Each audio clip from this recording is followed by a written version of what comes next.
All right, welcome everyone. I call the July 21st, 2020 Bothell regular city council meeting to order. So before we move on to the agenda items, I'd like to acknowledge our remote meeting format. Proclamation 2028 regarding open public meetings was again extended until August 1st. Therefore, this meeting will be held entirely remotely. Public comment will be allowed both in writing or verbally. Sign-up sheets were provided by the city clerk's office via link from the agenda. The video of this meeting will be streamed live as well as recorded and available for later viewing on the city's YouTube channel. A call-in number was provided on the meeting agenda for members of the public who wish to call in by phone to listen to the live meeting. If you have called in, we ask you to mute your device so as not to interfere with the meeting. If a participant fails to mute their connection and causes a disruption to the meeting, the connection will be terminated. For our phone-in callers during staff presentations, staff will make every effort to specify which materials they are referencing so everyone can follow along. Those who provided advance notice are able to make comments under the visitor comment portion of the meeting. Email was encouraged as well and will be acknowledged. So at this point, we'll take a moment to take roll call of the council members by position on the WebEx call. Please say here when the city clerk calls your name. Deputy Mayor Zorns. Here. Councilmember Thompson. Here. Councilmember McAuliffe. Here. Councilmember McAuliffe, please answer here. I can't. It won't understand. You're good. You're good. We can hear you. Can you hear me? Councilmember McNeil. Here. Councilmember Dorr. Here. Councilmember Agnew. Here. Mayor Olson, did I call you? Here. There you go. Thank you. All present. All right, great. So in addition, the following staff are in attendance: City Manager Jennifer Phillips, City Clerk Laura Hathaway, and City Attorney Paul Byrne. So lastly, before we begin, I'd like to reiterate some meeting guidelines. For all meeting attendees, please speak clearly and pause frequently. Mute your microphone when not speaking. If you are also streaming the live video feed, please turn the sound off as there is a delay. So for our council members, if you want to speak, please indicate this by holding up your yellow speaker cards in the lower portion of your screen.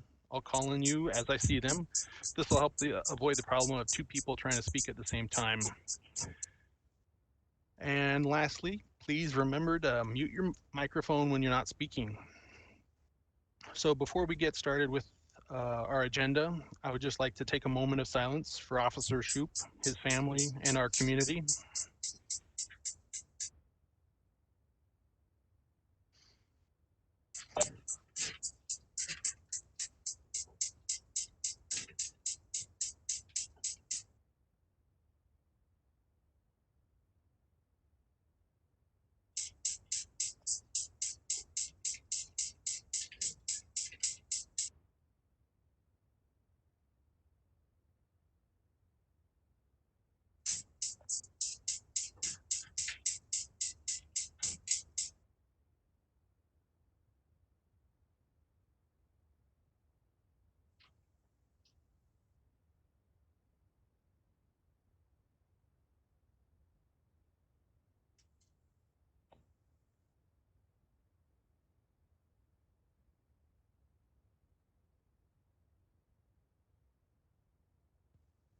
Thank you, everyone. I know this has been a difficult and trying week for all of us at the city and through the entire community. I'd just like to say thank you for the community to coming out and showing the support at the memorial that's down at City Hall Plaza. The amount of just materials that have been brought down, well wishes are quite amazing. Whenever I go by, I always see people down there taking a moment and just reflecting on just what's happened and the community that we are.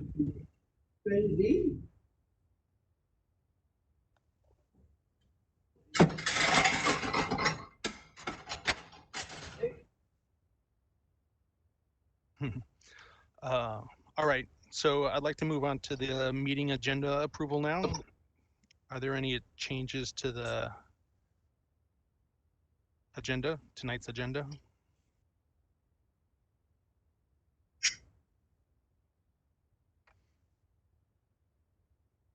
All right, I'd like to note that the city manager will have a report this evening. Not sure if that made it on, but we'll insert it at the appropriate time.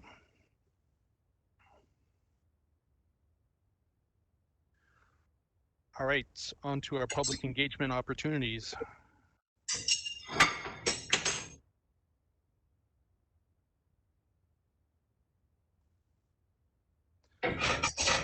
City clerk, do we have a?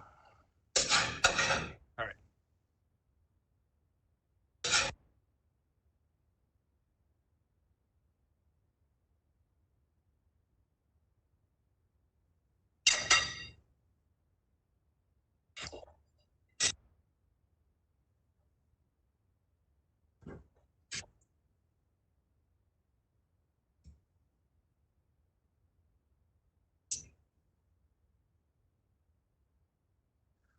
All right, so our upcoming public engagement opportunities. So the end of July, Park at Bothell Landing pedestrian bridge will be demolished. Submit your photos of the new bridge by July 31st. Receiving lots of packages. Look for a new drop box next week on east side of City Hall, next to the ballot box. Drop off bubble mailers and packaging materials that can't be recycled curbside. And then August 2nd through the 8th, Sustaining Mania virtual scavenger hunt. So all details will be at www.bothelwa.gov.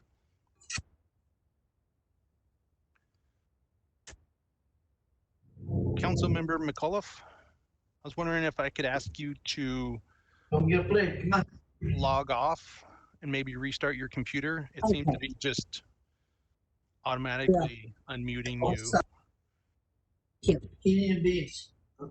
I will do. All right, thanks.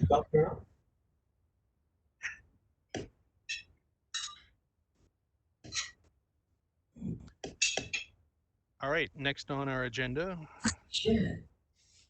we have, let's see, our proclamation.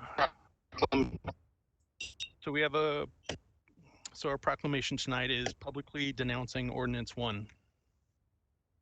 So whereas Bothell City Council is proud of its history and is committed to commemorating its past through the preservation of public documents, buildings, artifacts, and art. And whereas Bothell City Council has affirmed its commitment to creating a community that is inclusive and welcoming to all, especially to communities that have been historically marginalized. And whereas Bothell City Council believes our community can celebrate aspects of our history while actively unlearning and undoing racism. And whereas part of our commitment to undoing systems of racism is confronting and publicly denouncing past harms and ensuring that words and displays used in future public documents, buildings, artifacts, and art support our commitment to creating a community that is inclusive and welcoming to all. And whereas Ordinance Number 1, said to be written on August 4th, 1889 by Mayor George Bothell, which prohibits any ape or person representing themselves as an ape from appearing in the streets of Bothell.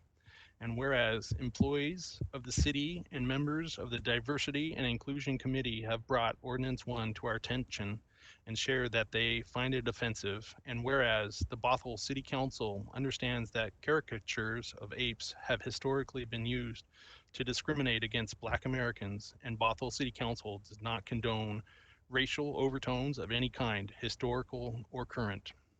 Now therefore, I, Liam Olson, Mayor of the City of Bothell, do hereby publicly denounce Ordinance Number 1 as a tool for maintaining systemic racism of Black Americans and support all efforts to mitigate past and all future use of it as an instrument for perpetuating racism in Bothell.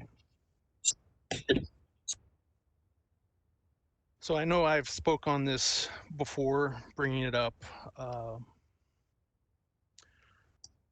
It was brought to my attention before, and I've dug into it, and it's an oddity. I mean, you pull the threads on it, and the date of it is before the mayor was George Bothell, before we were a city.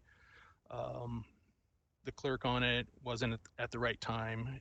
I mean, there was a news article done on it that it turns out that it was probably done later 1930s, I believe. And it doesn't change the message in this proclamation at all. It was used as just a message of discrimination, and I believe us taking this opportunity just to make this public statement against it, and all that it holds and means is the least that we can do with this. And just continuing the conversation of systemic racism, and continue moving our city forward to be more inclusive and diverse continually is what we strive for. It's our values within the city. So yeah, is any other council members like to speak on this proclamation?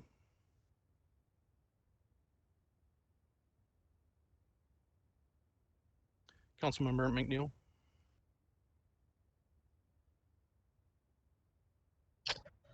Thank you, Mayor. Sorry I don't have my yellow card with me tonight, but I wanted to thank you for bringing it forward, doing the proclamation. It shows our efforts in making sure and ensuring that our community is welcoming to all members of our community, not only Black individuals, but all people of color and all people walks of life.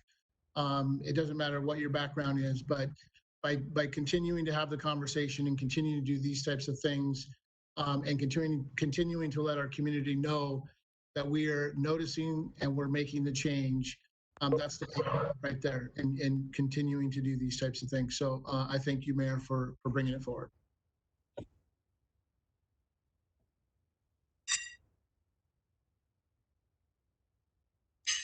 Councilmember Agnew? Yeah, the Arts Committee, it was brought to the Arts Committee also, and we were a little appalled. There is a mural that we're looking at trying to change and rectify this issue. So it's going to be, we're going to try to take care of all of it.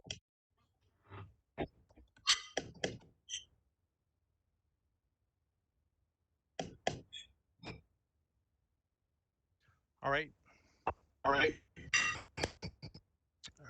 We will move on to city manager report. Thank you very much, Mr. Mayor. Just wanted to provide an update with regards to the CARES Act funding that came through King County. So a couple of weeks ago, we had brought an item to the City Council with $45,000 that had come from King County to support our businesses, and we had shared that we wanted to do some reopening kits. That event did take place. We handed out 100 out of the 150 kits that were purchased. This Thursday, July 23rd, there will be another giveaway here at City Hall. So if any additional businesses would like re-entry kits, they'll be available on the 23rd. So please come to City Hall to pick those up. And then there is some monies remaining from that $45,000, about $24,000. And we would like to spend that money on supporting our tourism industry and businesses. And so just letting the council and the community know that we weren't specific in what types of businesses, and any business could come and get the reentry kits. But now we're going to target and support our tourism businesses because they certainly have been hard hit through this COVID crisis as well. So that's my update. Thank you. All right, thank you. On to council committee reports. Deputy Mayor Zornes. I just wanted to ask the city manager, when can businesses start reaching out to City Hall on the funding that you were just mentioning? I don't know. They're working on some sort of program to do that. So there'll be information. They should look to the website. and other sources of social media to identify when those funds will be available. Thank you. All right. Does anyone have a council committee report? Councilmember McNeil. Thank you, Mr. Mayor. I just want to give a brief update. We had a regional policy committee. The majority of the conversation was around Best Starts for Kids levy funding, a court briefing, and determination on some voting stuff at the RPC. But one of the main topics is funding for a lot of these levies, mid-funding, and the lack of funding that's going to be coming or available to our cities. So more to come on that, but I think we all need to be paying attention to the lack of funding and grants that are going to be available to us through this COVID, through the pandemic. So there's a lot of conversations with a lot of cities on the need and the lack of funding that's going to be available to them. I want to make sure that we pay close attention to the Navigator Radar program, because I think that's going to get hit with some devastating funding loss as well. So I want to make sure we're just staying in touch with it and making sure that we're doing what we can to bring those funds back to Bothell. Deputy Mayor Zorns. Two committee reports. The first one is for RIA 8, and I'll try to summarize as quickly as possible. One, they're staying very proactive in the salmon recovery funding, both on the state and federal level. They're also continuing to work on projects such as adequate water flow through the Ballard locks for the fish ladder, as well as predation from mammals that just sit at the fish ladders and just pick off the fish as they're returning. So they're working on those improvements. They're also have Snohomish County back as a cost share partner.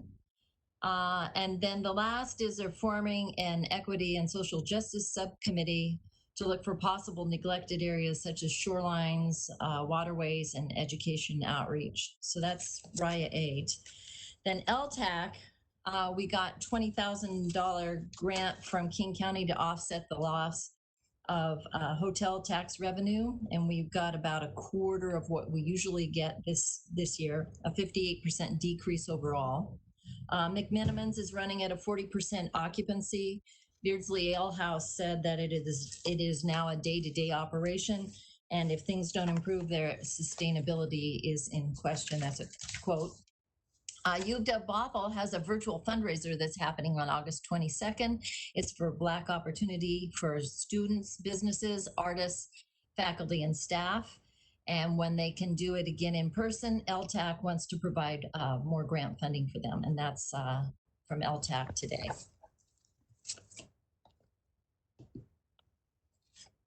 All right, thank you. All right. So on to visitor comment. So in keeping with Governor Jay Inslee's emergency proclamation 20-28 regarding public gatherings and open public meetings, the city has accepted visitor comment in writing as well as accepted sign-up sheets for those who wish to speak at tonight's meeting. Written comments submitted to the city clerk no later than 3 p.m. were forwarded to all city council members and are part of the record. City clerk, did we have any sign-ups tonight? We did not. We received no comments tonight. All right, on to consent agenda. If someone would like to make a motion. Councilmember Agnew? I move we pass a consent agenda.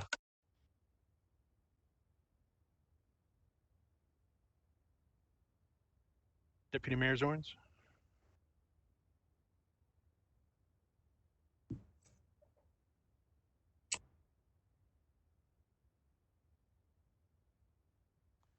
All right, I'm getting better at my lip reading.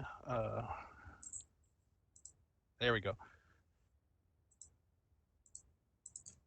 And now I'm back. Sorry, there's a lag here. I think I've got Rosemary happening on my, it's moved over to my computer. Second. All right, thanks. It's gonna be one of those nights.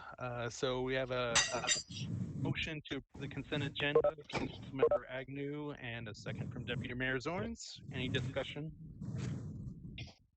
All right, seeing none. City Clerk? Please say yay or nay when I call your name. Deputy Mayor Zorns, Councilmember Thompson, Yay. Councilmember McAuliffe,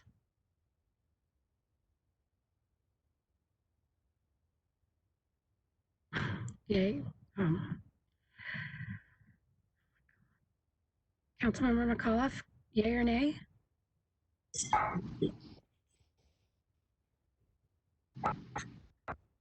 Councilmember McAuliffe, can you say yay or nay, please? You're unmuted. Yeah, How about a thumbs up? I know. I can't do it. Thank Got it. Thank you. Okay, good. Yay. Councilmember McNeil, Yay. Mayor Olson, Yay. Councilmember Dorr,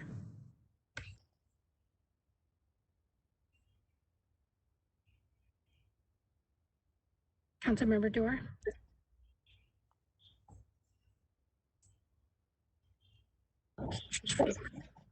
Yeah, she looks wrong. okay, Thumbs up. and Councilmember Agnew. Yay. Motion passes 7-0. All right, great. Thanks, everyone. So on to our next item. So we have a public hearing, AB 20-098. So a public hearing in consideration of proposed amendments to Title 22 Landmark Preservation Code. So I'll open the public hearing and turn it over to Development Director Michael Katterman. Thank you, Mayor. Good evening, members of the council. So I'm just going to introduce Sarah Desimone. She's our historic preservation consultant for the city, our part-time consultant. She also staffs our Landmark Preservation Board.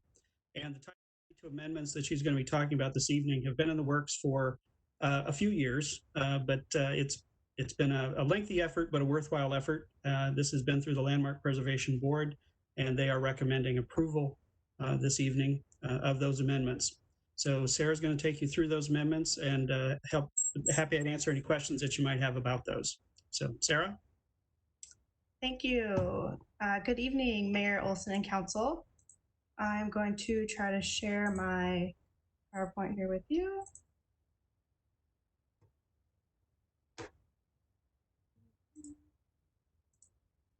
Okay.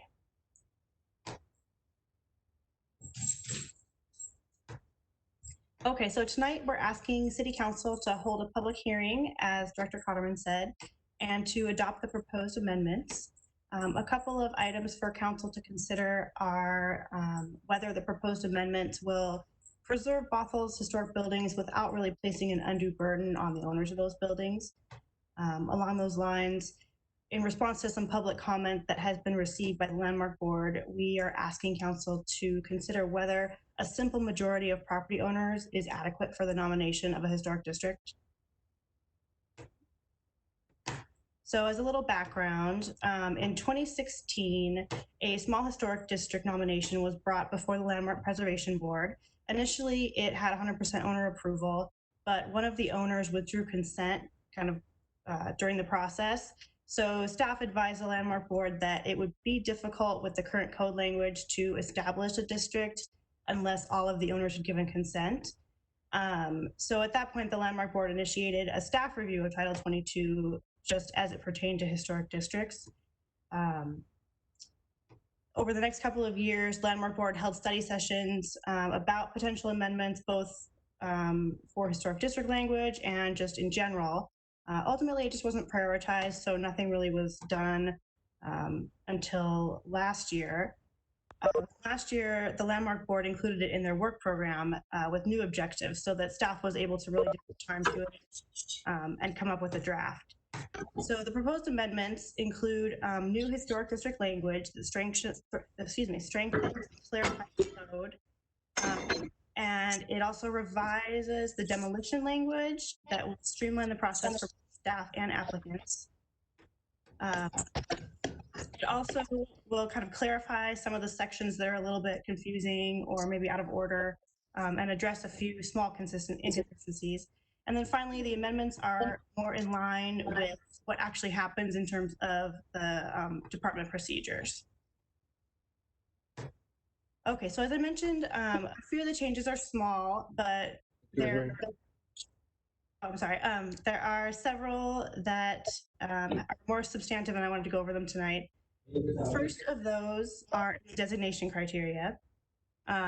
These criteria outline why a property can be designated. For example, a property can be associated with a famous person from Bothell or an event that happened in Bothell, or it can just be an example of a particular architectural style or something like that. There are 13 of these criteria for designation, labeled A through M. Currently, our criterion M allows for something to be nominated to the Bothell Register if it's already on the state or national register. And during our review of this, we contacted the Washington Department of Archaeology and Historic Preservation to review our edits, and they advised that references to the state and national register should be removed from local codes because those designations are supposed to just be honorary.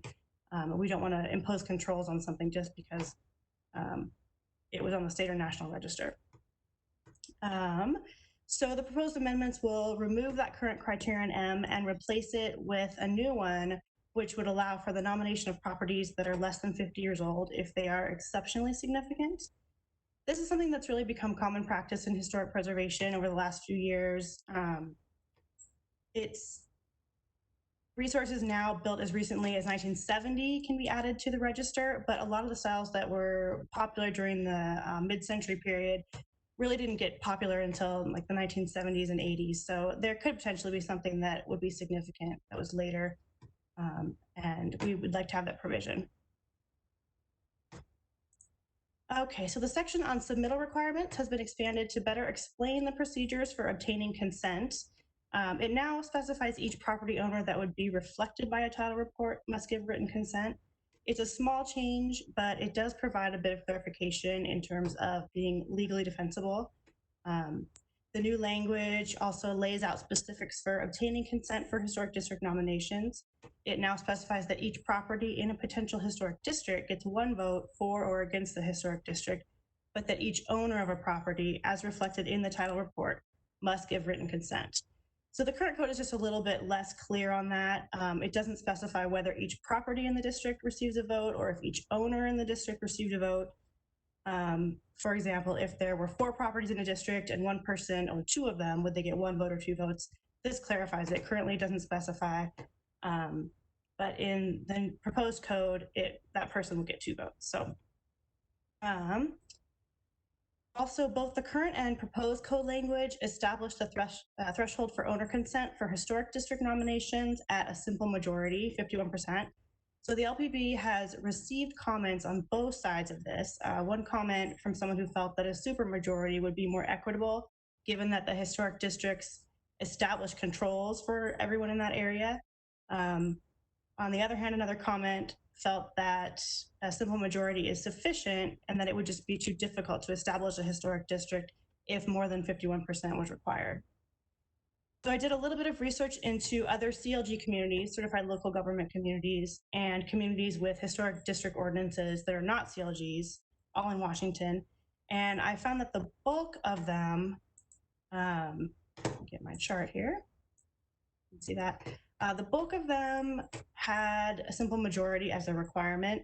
So specifically, I looked at 83 communities. 28 of them did not have a codified requirement, but staff recommended a simple majority. 18 of them actually require a simple majority. 7 require a supermajority, and only 1 requires a 3/4 majority. I also did find, oops, sorry about that. I also found that 3 specifically require 100% consent, and 7 more don't specify, but they sort of imply 100%. And I will say that in preservation, that is pretty rare. It's typically, a majority or a supermajority. So just wanted to share that. Okay.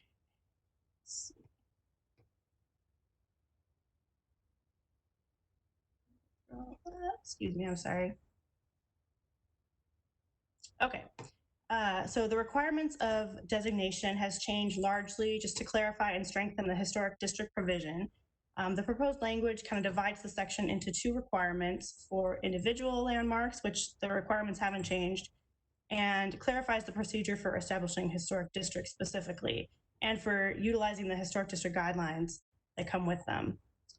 Current code addresses the contract requirement for individual landmarks, but it doesn't specify the procedure or requirements for the establishment of historic districts. The new code outlines the procedure for establishing design guidelines and explains how they should be used.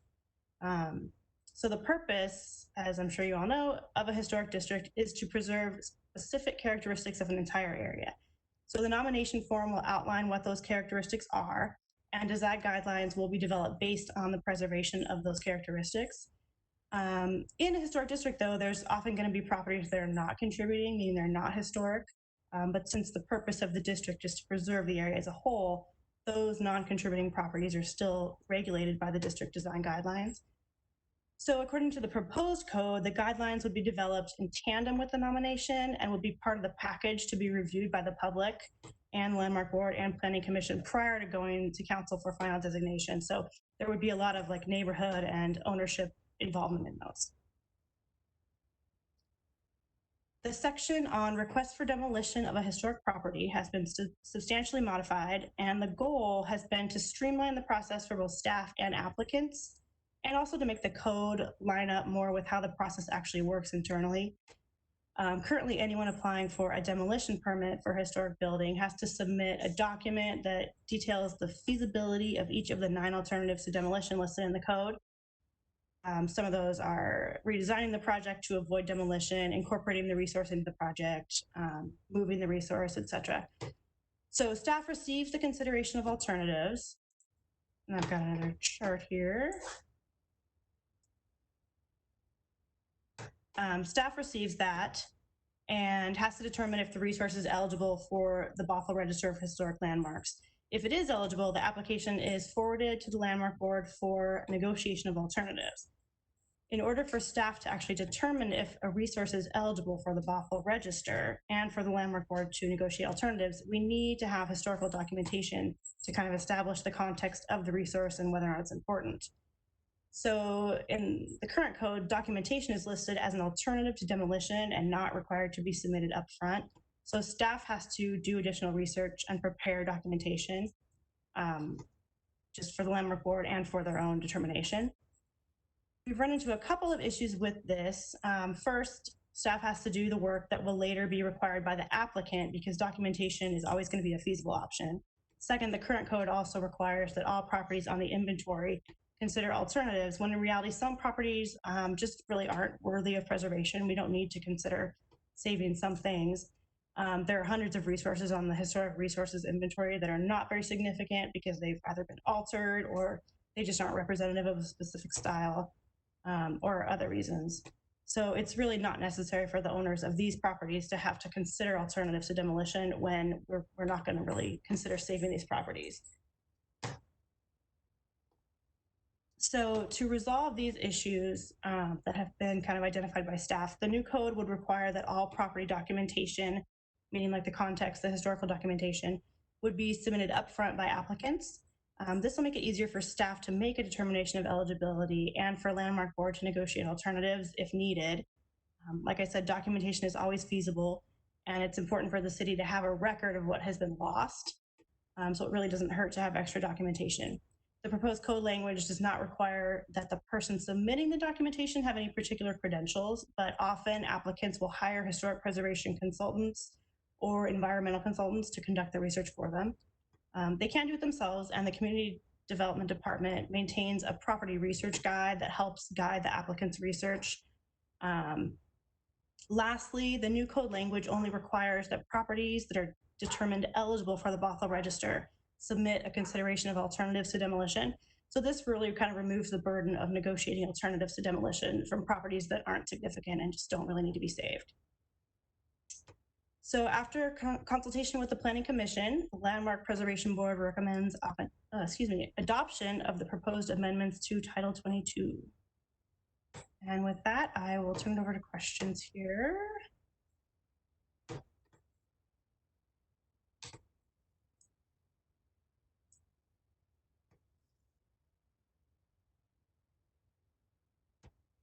Councilmember Dewar.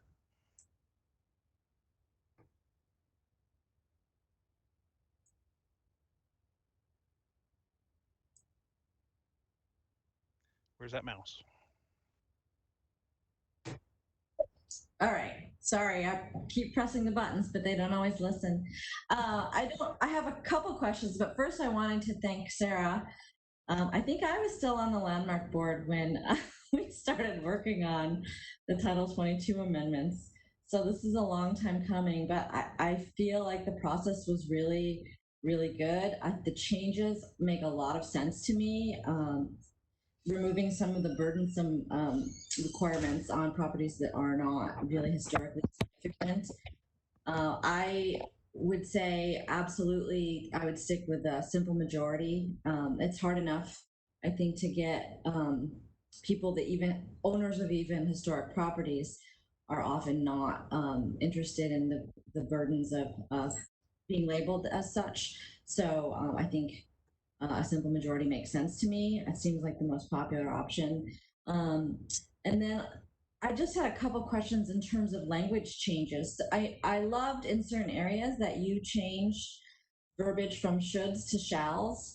Unfortunately, my computer is not letting me access the agenda where I marked up my questions, but I guess I just have a general question in terms of where we didn't change the language from shoulds to shalls, but remain shoulds. How did you generally approach making those choices with the language changes? With this particular question, I think it's going to be more relevant with the next public hearing where we're talking about the downtown code amendments. Oh, okay. Sorry, yeah, I can't access my agenda, so I may be on the wrong agenda item, but okay. So thanks again for all your hard work. I appreciate the Landmark Board and Planning Commission's attention on this, and I think this generally will improve Title 22 in a lot of ways. So I really appreciate all the work. Thanks. Mr. Mayor, if I could interrupt really quickly. If Sarah, could you stop sharing your presentation, please? Oh, sure. Sorry. Thank you. No, that's all right. Thank you so much. Aha, that's why I didn't look right. Sorry about that. All right, Councilmember Agnew. Thank you for the presentation. I agree with Councilmember Dewar that a simple majority would be just fine. The question I have is what if we have a structure or a building on the Historical Preservation Committee that they've looked at, and then somebody just comes in and demos it and doesn't ask for anything? Do we have anything we can do about something like that?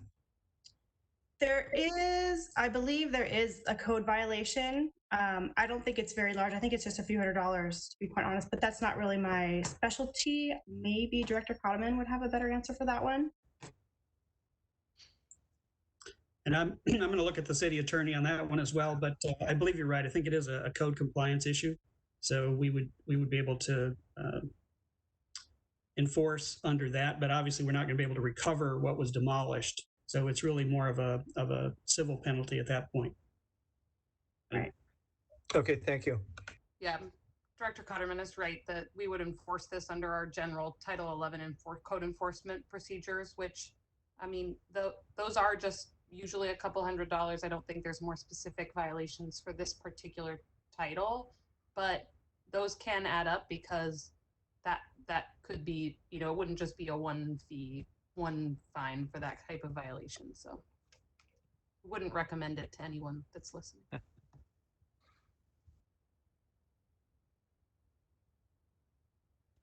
Deputy Mayor Zorns.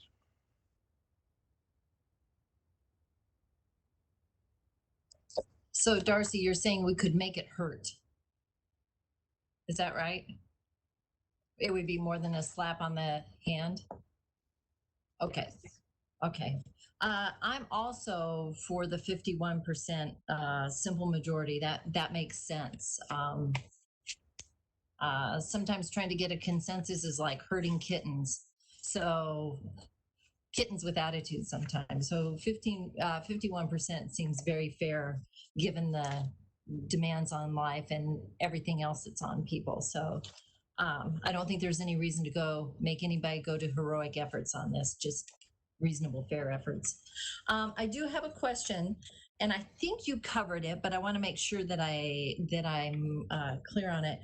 On page 104 of our agenda packet, proposed designation criteria would allow properties less than 50 years old to be nominated if they are of exceptional importance. Is that the A through, well, that just was the M, point M that we replaced, right? How do you define exceptional? There is actually a document prepared by the National Park Service. It's intended for National Register use, but it's kind of the accepted standard. And I believe we actually referenced it in the proposed code language as sort of the standard for how to determine what is exceptional. Okay, well, that's good. Knowing that there's a list there, that's good. And then you did say that changing how applications are filed, the demolition permit, staff still gets a chance to look at and review how reports have been filed, right? They just don't take a report on blind faith. It goes through a review process. Did I understand you correctly? Yeah, absolutely. It would be reviewed still, and if it's clear that there were things missed or just very obvious things, then yeah, that would be returned to them essentially to redo. Okay. Well, I have to tell you that this document and the next one, I shouldn't leapfrog ahead, but this document is such a lovely calming piece, and all the things that have been coming at us this summer, I just really appreciate that, because this focuses in on the good of Bothell and maintaining some of the good in Bothell. So thank everyone, and past and current members, in making this happen. I really appreciate it. Thank you. Councilmember Thompson. Thank you, Mayor. Just a quick question. I think 50% seems reasonable as well. The only concern I have is what kind of safeguards are there in place just to make sure that this designation can't be used as a way to stifle development that is not wanted for other reasons? And I don't think I understand the process very well. This might be an obvious answer, but anyway.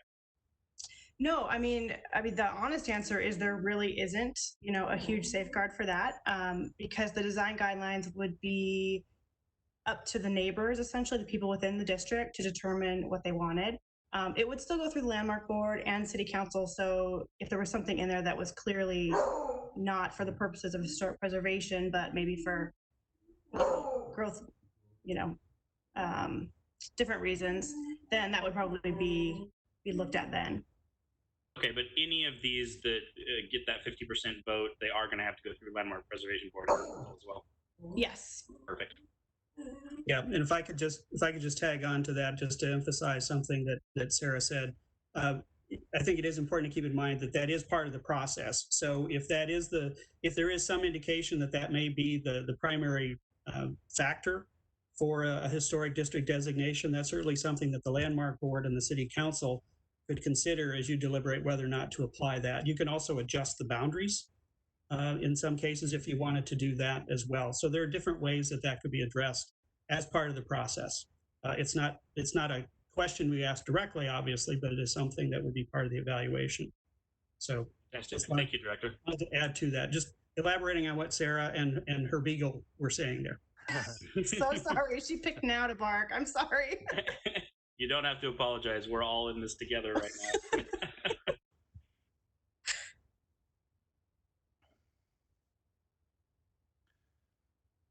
All right, so yeah, I'm definitely for this. The simple majority. I think any neighborhood or group of houses that are properties that are coming together for this are doing this out of a labor of love. It's not the easiest task to navigate through this process. So, they really have a big vendetta or something if they're trying to use this as a mechanism. But yeah, no, it's great. I appreciate the changes that have been made. I know the Landmark Board and with the help of the Planning Commission have done quite a bit of work on this, and it has been a long time coming. So I'm happy to see this happen. City Clerk, is there anyone that signed up for public hearing testimony? There was not. Comment? All We right. don't have anyone. All right. So Councilmember Dewar,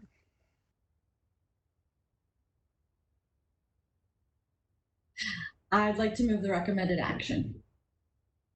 Councilmember Thompson. Second.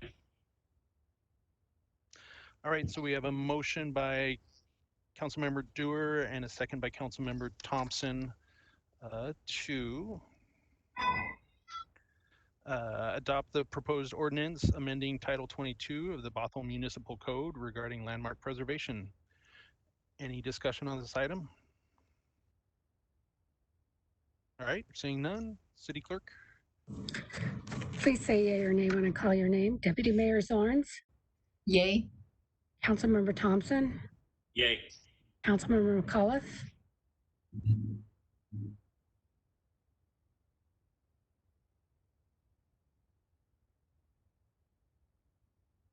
Yay. Councilmember McNeil, Yay. Mayor Olson, Yay. Councilmember Dorr, Yay. Councilmember Agnew. Yay. Motion carries 7-0. All right, great. Thanks, everyone. Thank you, Sarah, and thank you, Director Catterman. So let's take a 5-minute break before we start our next agenda item, and we'll be back at 6:55.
All right, welcome back.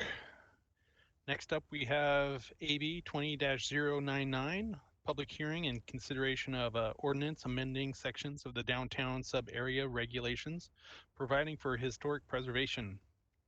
So we'll open this public hearing and I'll turn it over to Community Development Director Michael Katterman. Thank you again, Mayor, members of the council. So this is the second item this evening related to this topic. These were items that were both scheduled to come to you back in March when all of the pandemic hit. So that's the reason for this latest delay. And there's been coordination between the two, but they are complementary. They're not really the same item, they're just related, and the timing worked out well. So this is really focused on just the downtown, and Dave Boyd has been working on that, and I'm going to turn it over to Dave for his presentation. Thank you, and good evening, all. I'm going to go ahead and share my screen.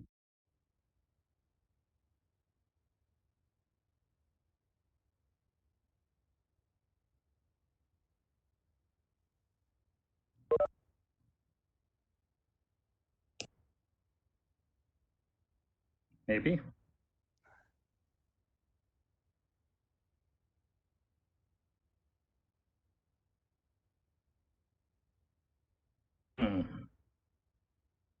It worked on our trial run.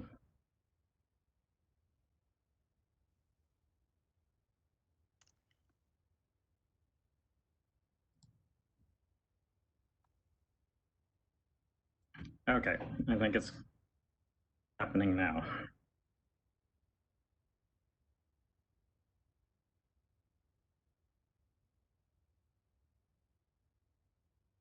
Okay, can you all see the screen now? Okay, thank you. So these Downtown Historic Preservation Code amendments were initiated this year by council. They pertain primarily to the downtown special review area, which is outlined in the yellow dashed line that extends a little bit off of this image over to 104th. There's a special focus on Main Street and also on other properties in downtown that are deemed eligible for the historic register, like the old Worthington building on 102nd and 183rd. The downtown historic resources regulations apply also throughout the downtown sub-area, and particularly to properties that are on the historic register, like McMenamins and the buildings at the Park at Bothell Landing. So these amendments apply to some degree to all of those areas. The purpose is to help to preserve and restore historic structures, especially along Main Street. The priority is to preserve and restore entire structures. Second, we would, if that's not possible, the second priority would be to preserve and restore the facades of historic structures. And finally, to encourage and provide guidelines for new structures that respect and complement the historic fabric. There is a parking exception that we added into this code amendment that already exists, that we've tweaked a bit with this code amendment. Prior to the downtown plan, existing structures in the downtown special review area built prior to 1982 were exempt from downtown parking requirements. The downtown plan, when it was adopted, it applied that exemption to all ground floor retail uses fronting on Main Street. The proposed amendment applies it to existing and infill ground floor retail. Infill being development that fills existing gaps in buildings along Main Street, such as parking lots. So the idea is that this provides an incentive for both preserving existing buildings and filling in those gaps. Because the current code would apply that exemption also to new development, and even new development that where an existing structure was demolished. So in that case, the full parking requirements would apply and the exemption would not. So just to give you an image, these are this is the main street between Bothell Way and 104th, and showing the areas where there are currently gaps in the building storefronts. So again, this would encourage maintaining that and providing infill. The code amendments apply to the downtown core district requirements. This Main Street is within the downtown core. And we have, and these amendments came relatively late in the process and were supported strongly by when we did some outreach to the Downtown Action Committee, the Chamber's Committee of Downtown Merchants and Property Owners. So the current code has regulations for personal care services, many of which are considered, staples of main streets, barbershops, hair salons. But it also includes, and actually in the code, it specifically includes within that category tanning booths. And then we've seen other similar businesses, personal care services businesses, that similar to tanning booths provide their services in enclosed rooms that don't really add to the life of Main Street, even for passersby to look inside and see some activity going on. So we've made some amendments to address those, also to address health and exercise clubs, which are allowed as pedestrian-oriented retail, partly because there were already existing several of those types of uses on Main Street. And then we've added code language to provide some specific retail storefront requirements for both of those uses, personal care services that are more private, and health and exercise clubs. So here we have examples of both. On the left, the karate club, and on the right, the Harmony Massage building. Harmony Massage has done a lovely job of providing a gift shop in the front of their business. All of the private rooms are in the rear. So this is what we're trying to encourage with these new requirements. This is a requirement that is referenced in the downtown core district requirements, and also is in the historic resources regulations. And it has to do with the special setback regulations for the north side of Main between 101st and 102nd. There, for whatever reason, the building fronts along that entire block are set back about 4 feet from the right-of-way line. The downtown core district requirements require new buildings to build to the property line. So we've, per legal advice, we've made this a special setback guideline, and we've also added an encouragement by reducing the upper level setback by 2 feet, from 20 feet to 18 feet, so that the net, if there was a new development on this block of Main Street, they could set back 4 feet for the first 2 stories and still have the same. And if they built up to the allowed 6 stories, they would recoup that area with this reduced upper level setback.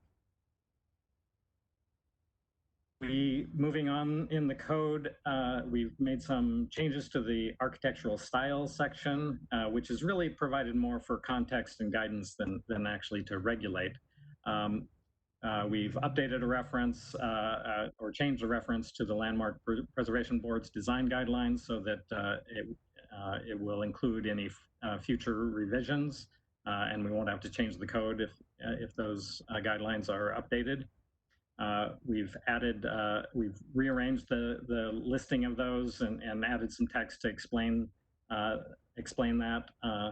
And we've added a new section for mid-20th century styles, which were previously included within contemporary styles. And so we made some adjustments to both of those definitions and changed some dates so that we're covering each of those styles in a more accurate way. And I have to give Sarah kudos on bringing this to our attention and helping us get this right. When we get to the historic resources regulations, we've made this map that defines the downtown special review area and identifies historic registered properties in the downtown sub-area, more readable, and have also updated it to show the current street layout. We have removed the historic inventory properties. And that's partly because they change frequently, and we don't want to have to do a code amendment to change this map every time a property ages into the 50 years for the historic inventory, and also for some technical reasons in terms of how they are recorded. That information is still available on CobMap, and we encourage anybody who is considering changes to a structure that's more than 50 years old to work with staff to determine whether a property is on the inventory or not. In the rest of the historic resources regulations, we've corrected references. We've made the regulations mandatory for projects in the DSRA, whether and on the Register or eligible for the Register. Currently, that says that these regulations should apply in those cases. We've made that a shall, and we've also changed several guidelines, which are the should language, to requirements, which are the shall language, and we've rearranged all of those to list the requirements first. So first, and that's consistent with the rest of the downtown regulations, that we list requirements first and then guidelines.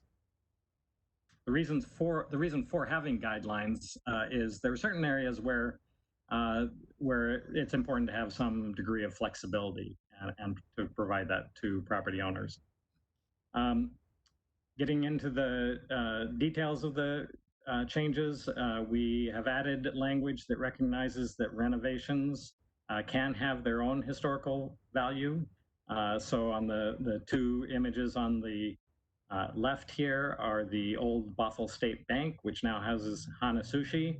It was updated in the 30s, I believe, and the original brick facade, which I believe dates to the aughts or the teens, was covered over with a classic revival stucco facade, and that facade has some historical value of its own.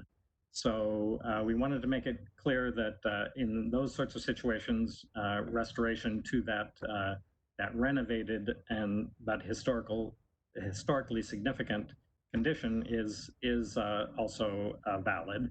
And another example showing that is that isn't quite there yet, but one can imagine that Lex's remodel in the pictures on the right with the historic condition above, there they had to redo, and they tried to, as much as they could, to recreate the historic flavor, and that is a facade that with time could also be eligible, could have its own historic value. We've also addressed the value of saving part of the original masonry. The current code basically says save it or not, but it's not always that simple. Alexis is a case in point. They were hoping to uncover the original masonry on the upper part of that facade under the plywood siding, but they did not find it, and since they couldn't match the brick that existed below the transom windows, so they redid it all. We think it would be worth it's worth adding to the code encouragement to save whatever part of the original masonry exists. And then finally, we've added regulations to address canopies. As you can see, the original building that houses Alexa's now did not have a canopy, and the previous to the recent renovation, it had a canopy that really didn't fit the historic character of that building. So the code now does encourage canopies that are appropriate to the period of the facade, which is what they've done in their renovation.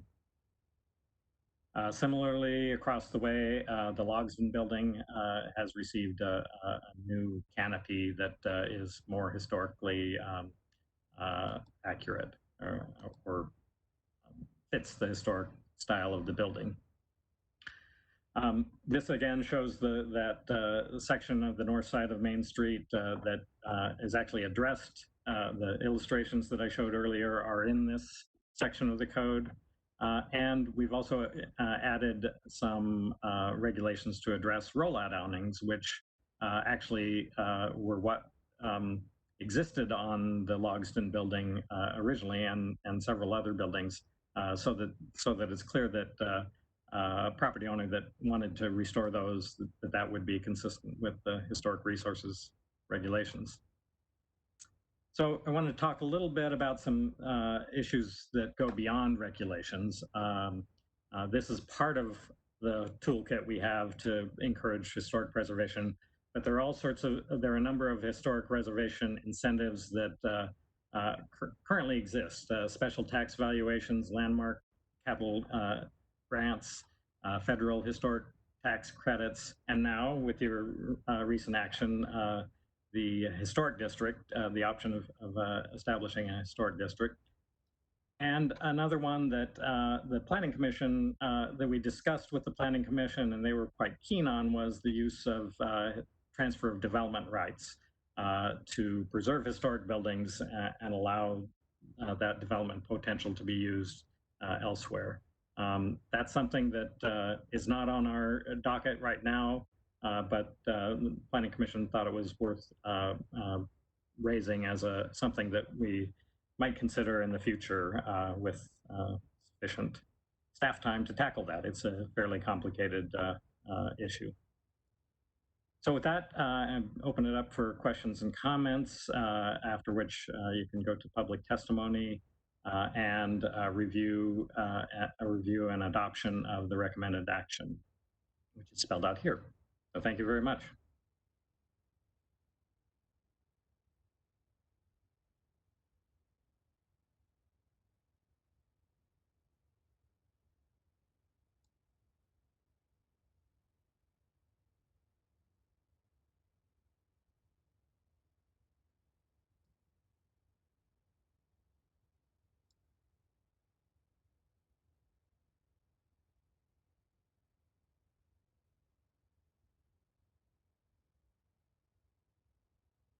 Councilmember Dewar, are you? That's the first I heard of anything. I was wondering. I was waiting to hear me calling. Thank you, Mayor. Thank you so much, Mr. Boyd. A fantastic presentation. I am thrilled with the recommendations. I started on the Landmark Preservation Board and have always wanted to find a way to have a little more teeth behind preserving our historic buildings, particularly on Main Street. I think we have something very special in Bothell that other small towns would die for, and that is an intact original Main Street with historic bones that really give us character and history. So I'm thrilled. Thank you very much for all the hard work to the Planning Commission and Landmark Board. And I had one question, which was, who determines if the renovations have historical value? Where's that determination made? I think I might ask Sarah to speak to that, but we start with our staff, our consultant to review a situation and make that determination, but she can elaborate, I believe. Yeah, so Dave is correct. Essentially, it would go to staff, whoever the historic preservation staff is at that time. And it is really based on sort of what sort of style the renovations represent. Does it actually represent a style that was important, or is it really a clear representation? Sometimes they're just like a little hint of a style, and it's not really something that needs to be preserved. Then it could be something that's, you know, a really really well-known style that you might want to preserve. But ultimately, it's going to be just kind of a judgment between staff and the applicant, kind of determining what is most appropriate for that building. Okay, because my fear was that someone might make the argument that those big wooden awnings with the shingles were somehow historically relevant, and that would be my worst nightmare. I mean, it is possible at some point in the future that those would become historically relevant. But you also have to look at the whole period of significance for downtown and kind of where you want to focus the periods. You maybe don't want to include all that later stuff. So, I mean, again, it could happen. I don't see that happening, but it's a possibility. I did the exercise when I was on the landmark board of actually hand measuring and drawing the north side of Main Street if it were to be restored to the original of each building, and it's pretty fantastic. And so I guess I just, you know, obviously if I had my druthers, it would go back, everything would go back to the original because there's so much detail and interest there. So anyway, I was just kind of curious how that would be determined. But I appreciate all the work. I appreciate changing a lot of the shoulds to shalls. In general, what was the philosophy around which I guess guidelines became requirements? Again, I leaned on Sarah quite a bit on that one, and it was partly also based on experience that we've had with the projects that have come in on Main Street, particularly. Where did we feel like we needed a little more teeth, and where was it appropriate, and conversely, where is it appropriate to provide more flexibility? Sarah? Yeah, I would just echo what Dave said. We just kind of looked at what would be more helpful in creating more restorations, sort of, but without making it so it's really impossible for people to actually do the work.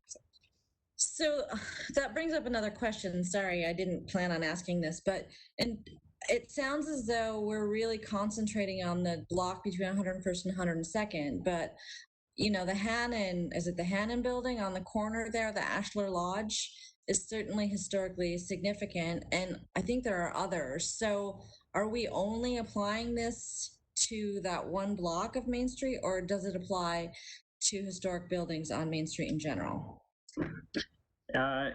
It applies to historic buildings like in the entire downtown sub area. There is an emphasis on Main Street. The only place where we signal out the block between 101st and 102nd is that anomaly where the buildings are set back 4 feet from the property line. Okay. Okay, great. Thank you very much. Your work is much appreciated. Deputy Mayor Zorns.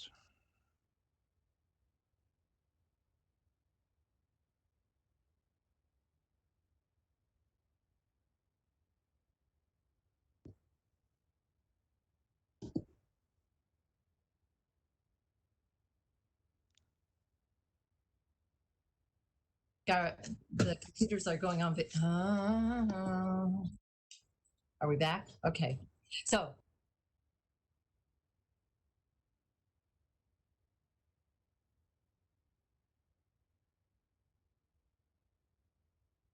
All right.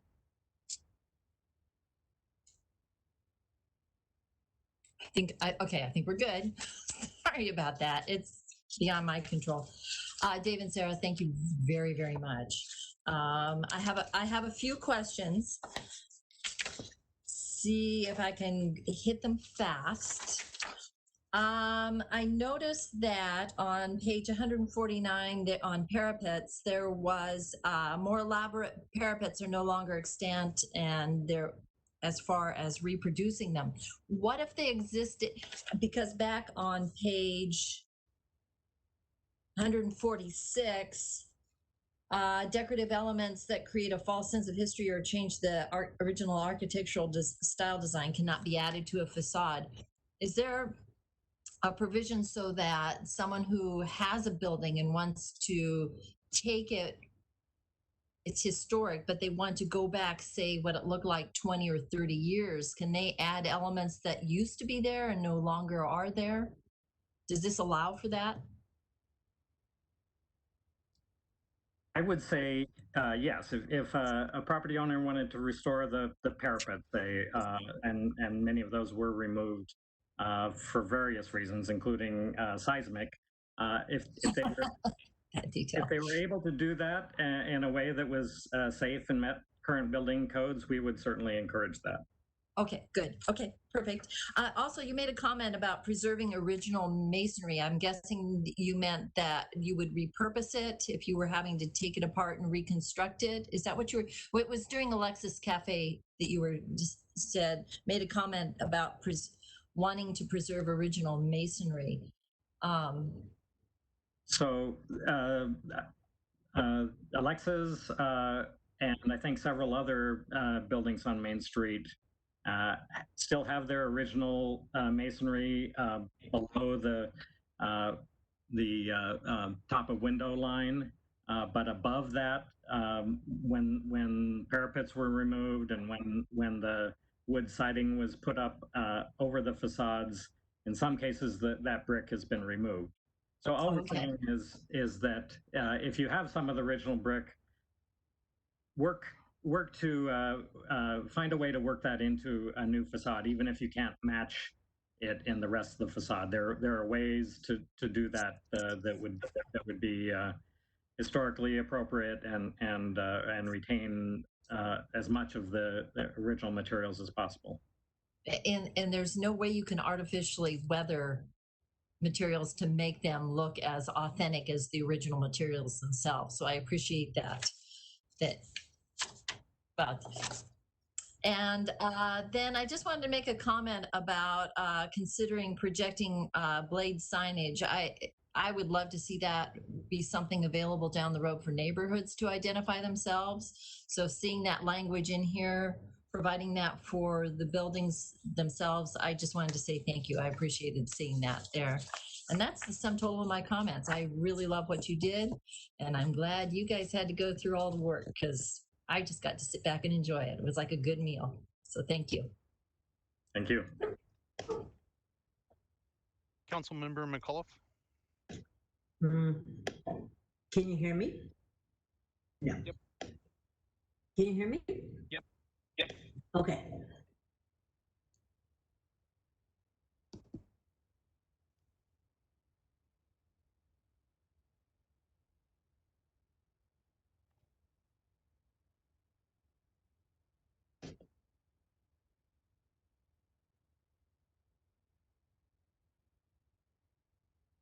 No.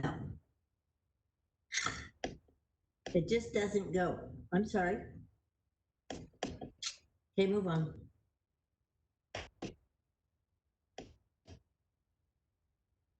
And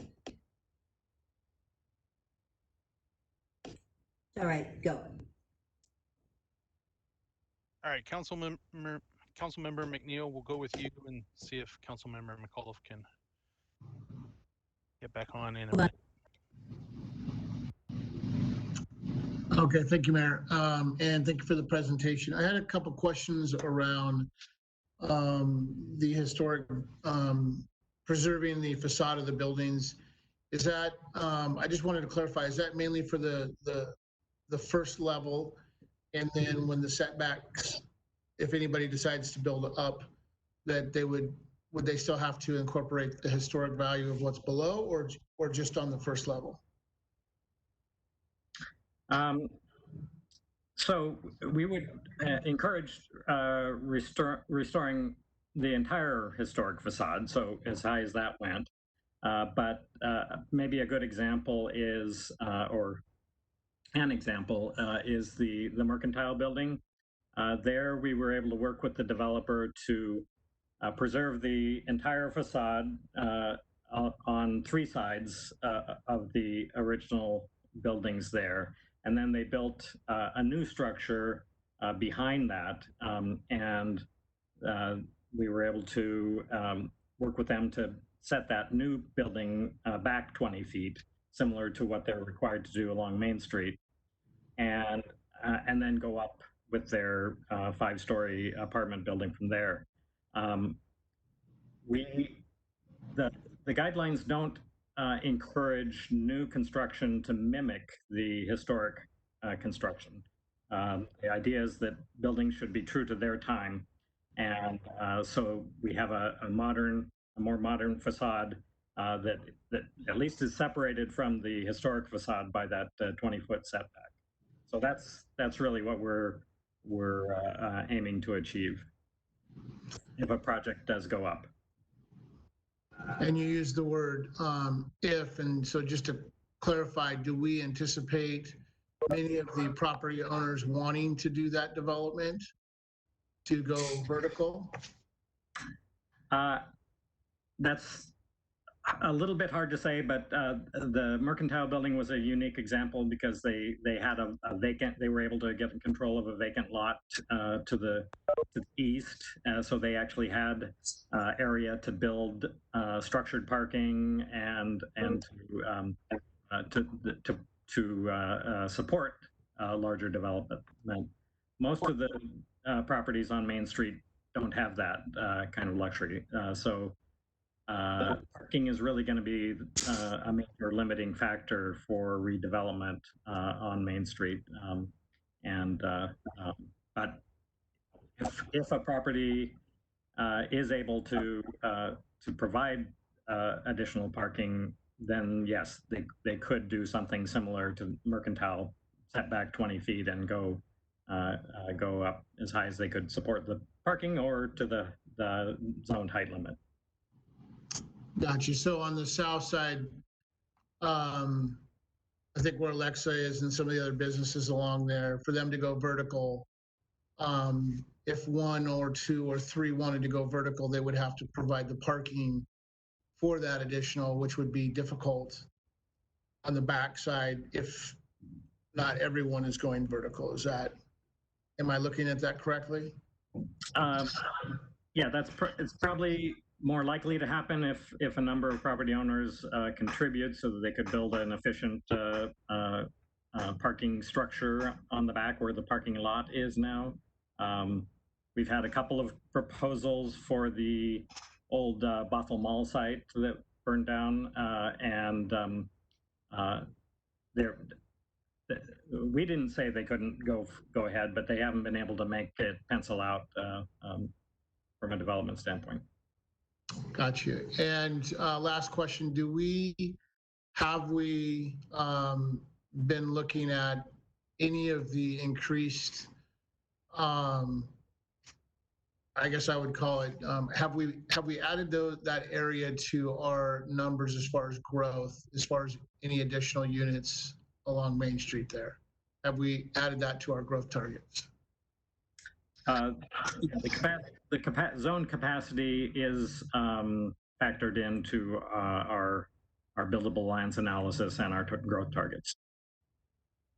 And so if we did not add the capacity there, will we have to add it in another part of our community? No, our targets don't assume that every bit of capacity is built out. It doesn't assume full build out. There's a factor of because you never get full build out in an area. So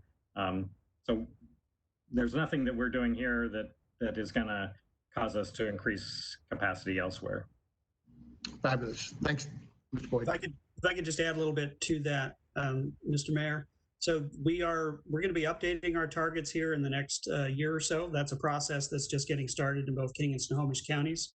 So to build on Dave's response, one particular area doesn't necessarily affect our targets overall in the city. but we do look at it in the full context. So if we need additional capacity, we look at those areas first where we have planned for that capacity and see if there's a way to increase that. If we don't have enough capacity overall, then we do have to look at how we can accommodate that, either in our existing areas that we've identified for that growth or possibly in new areas. But that's really going to be driven by two things. One, the buildable lands capacity that Dave mentioned, and then also what number we end up with as our target overall for the city as a whole.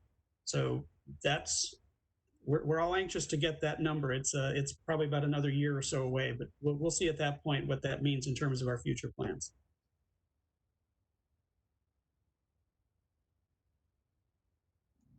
Thank you.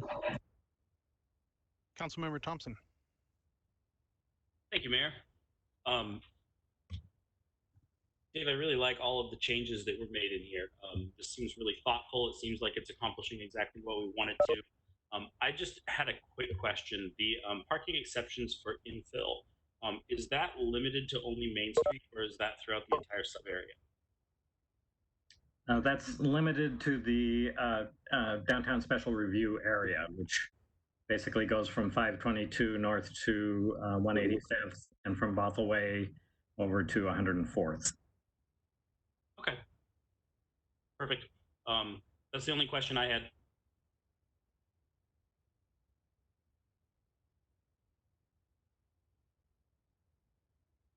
All right.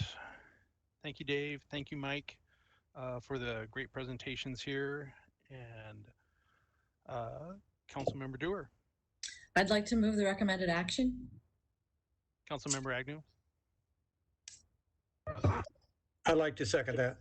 All right, so we have a motion by Councilmember Dewar to approve the proposed ordinance as recommended by the Planning Commission, amending sections of the downtown sub-area regulations, providing for historic preservation, and a second by Councilmember Agnew.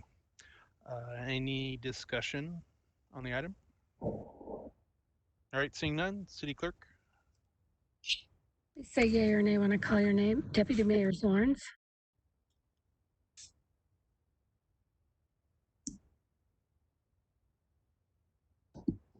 Yay. Councilmember Thompson. Yay. Councilmember McAuliffe.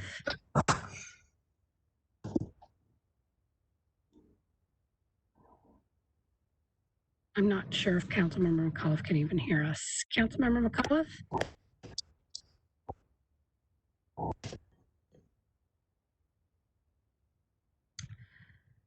Councilmember McNeil? Yay. Mayor Olson? I can. Yay. Okay, great. Thank you. Mayor Olson? Yay. Councilmember Dewar? Yay. Councilmember Agnew? Yay. Motion carries 7-0. Thank you. All right, thank you all. Okay. Thank you very much. All right, it looks like we have a 5-minute break scheduled here before we move on to our next item, the consideration of the council's priorities. So let's come back at 7:40.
welcome back, everyone.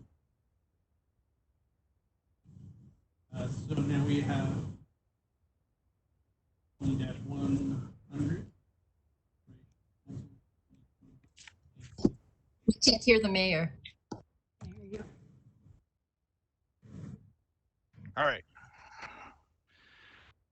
On to AB 20-100, consideration of council's 2021-2022 biennium priorities for development of the 2021-2022 biennial budget. So I'll turn it over to City Manager Jennifer Phillips. Thank you very much, Mr. Mayor. This item is a continuation of your discussion from the July 7th council meeting. At that time, an item had been presented for the council to discuss both goals and priorities. It was determined at that meeting that we would pare down the discussion and bring back only priorities for to give me policy direction so that I can complete the development of the proposed 2021-2022 budget. And so the item before you provides the same information and the same list of priorities that were included in the agenda item, the agenda bill from July 7th. And I'd be happy to answer any questions. This is really for council discussion. I have prepared a document that I can share if the council would like to add.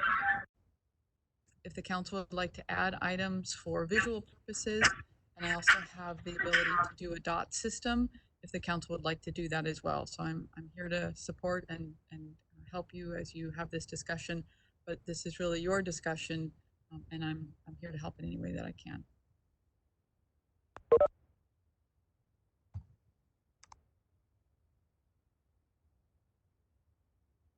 All right, thank you very much, City Manager.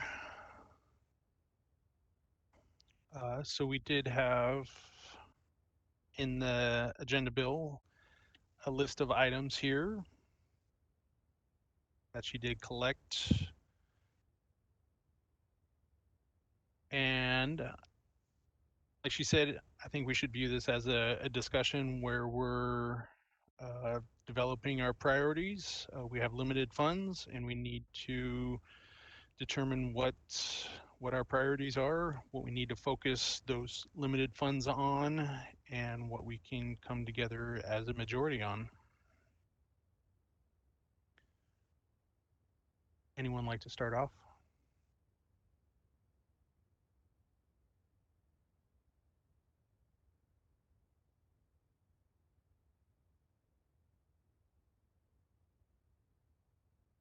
Thank you, sir. Mr. Mate, Councilmember Thompson. Thank you, Mayor. I have a few thoughts. First, I really think in terms of our goals, like I think we need to drill down on like what we want our goals to be. You know, are these things that we want to accomplish in the biennium, or are these more big picture, like, you know, where do we want to be in 10 years? Like, you know, what do we want to be doing? I personally would prefer biennial goals that we can accomplish in the biennium. And if we want to have something you know, bigger over top of that, like here are our guiding principles that lead us toward these goals, that would be fine. You know, I want to speak a little bit to the planning staff. I think hiring an additional planner is really important. I don't think it matters really what we want to accomplish as a body for the people that voted for us. If we don't have a planner, we're not going to have a way to accomplish that. You know, the also in a season where we are going to have to do more with less, we're not going to have a lot of money. Having a planner to be able to creatively figure out how to get things done, I think is also really important.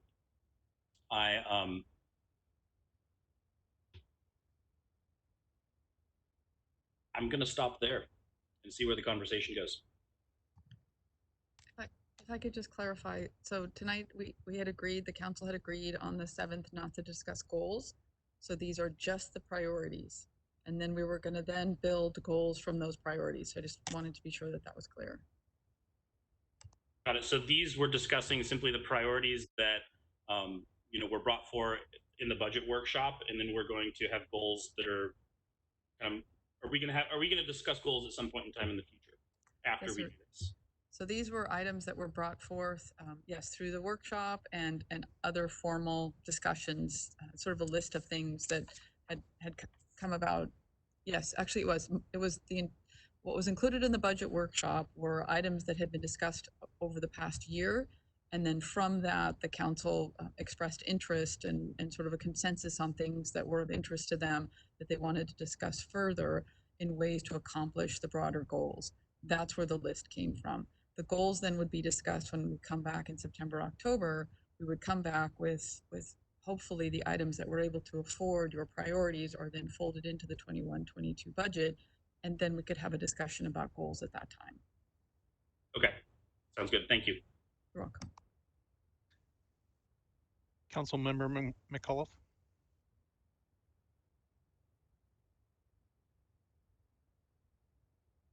All right. Yes, I'm on my phone, so I think you can hear me.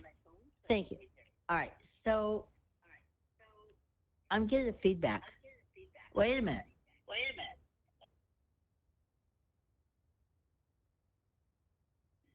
All right. Let's just try this. Councilmember McAuliffe, you have to turn your computer, the volume on your computer has to be shut off. So on your tablet, there's a volume button and that has to be turned off so that you only hear. Oh, my. Okay, hold on. Let me do this.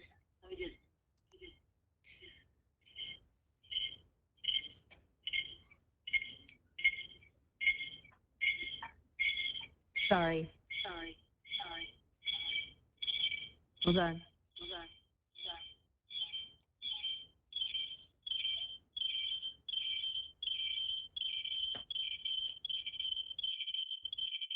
Councilmember McAuliffe, if you can turn your volume all the way down, please, All right. on the computer. Okay. Does that help? Is that okay? Okay. Councilmember McAuliffe, if you hit F4 at the top of your keyboard.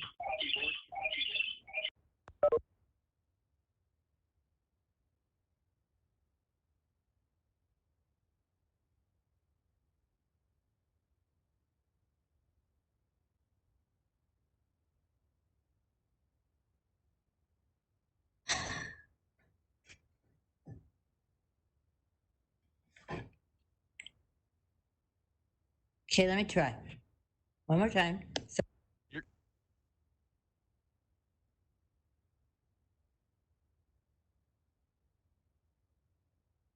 No, you're muted right now.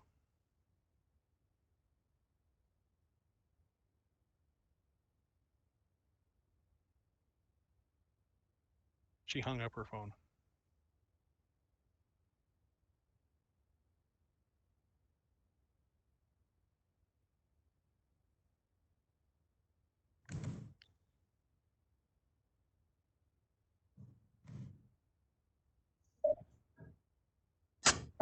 There you go.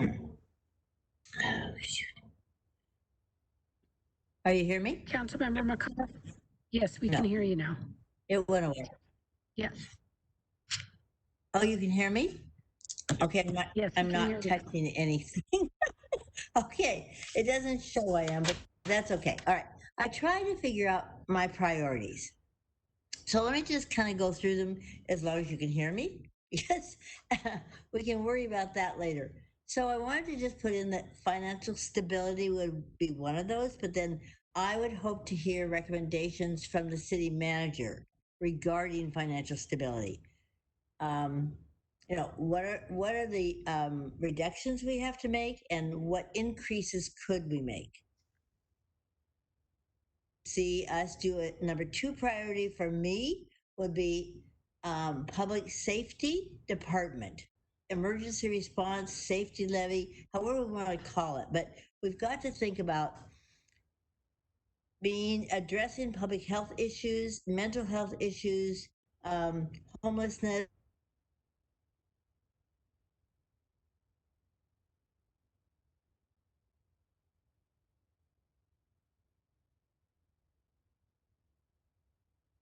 but we have to meet that great need. And finally, on third, I would say diversity, equity, and inclusion. Somehow we have to really focus on that. Celebrating cultures, being able to recognize that people are included in our community. And finally, I would say, I would hope we would discuss consolidating, and I don't know if this would save a lot of money or what it mean, but I'm always thinking of priorities. When you're cutting the budget, you have to consolidate. So like sharing our Bothell Fire Department with other entities, and also maybe consolidating arts, parks, volunteer.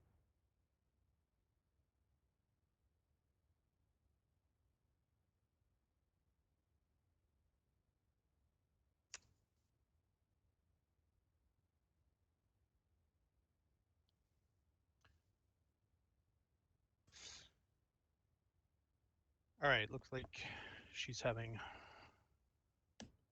very serious technical difficulties now. So, Councilmember Dewar.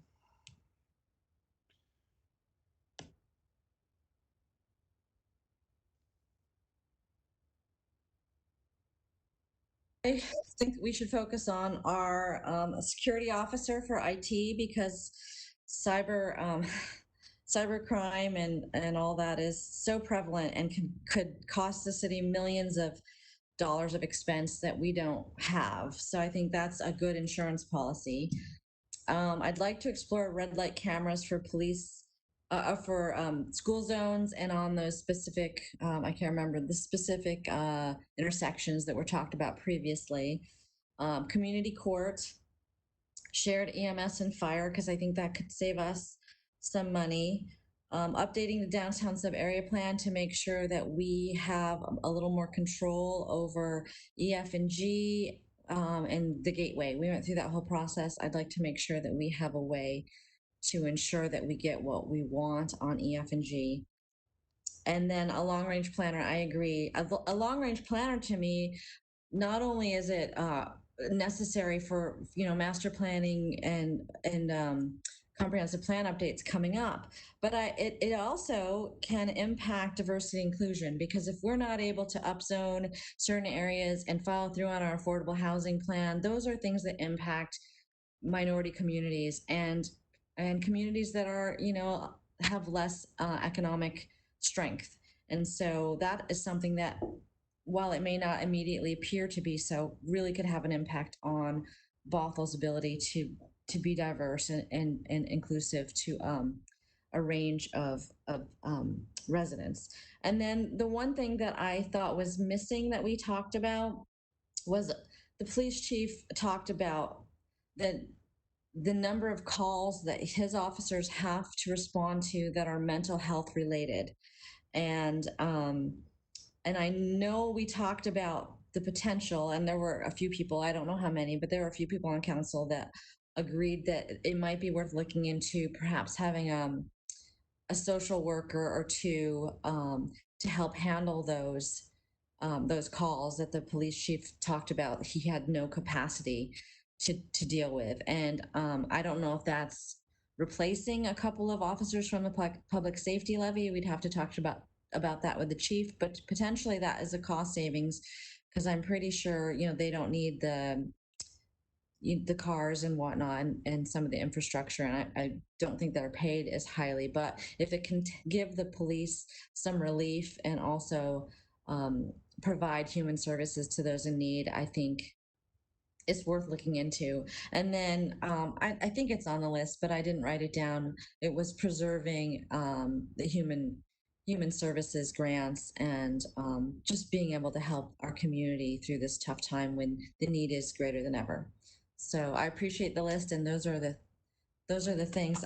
Obviously, diversity and inclusion I should have included, but I got caught up in talking about the long range planner. I'm not sure exactly how that would play out or what that looks like, but I can say on a state level, looking at the budget, one of the things that we're looking at in the House, at least on the in my caucus, is making sure as we look at the budget that we look through the budget to the impacts on vulnerable communities. So making sure that as we make budget cuts, we're not overly impacting the BIPOC community. And so I would be interested in trying to look at budget cuts through that lens. I think it's worthwhile and something that I'm interested in. And I'd like to learn more about what the diversity and inclusion might look like, what the goal is.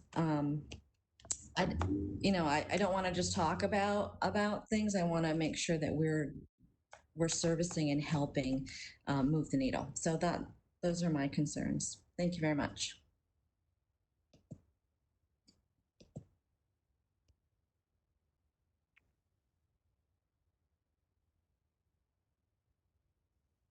All right, who would like to go next?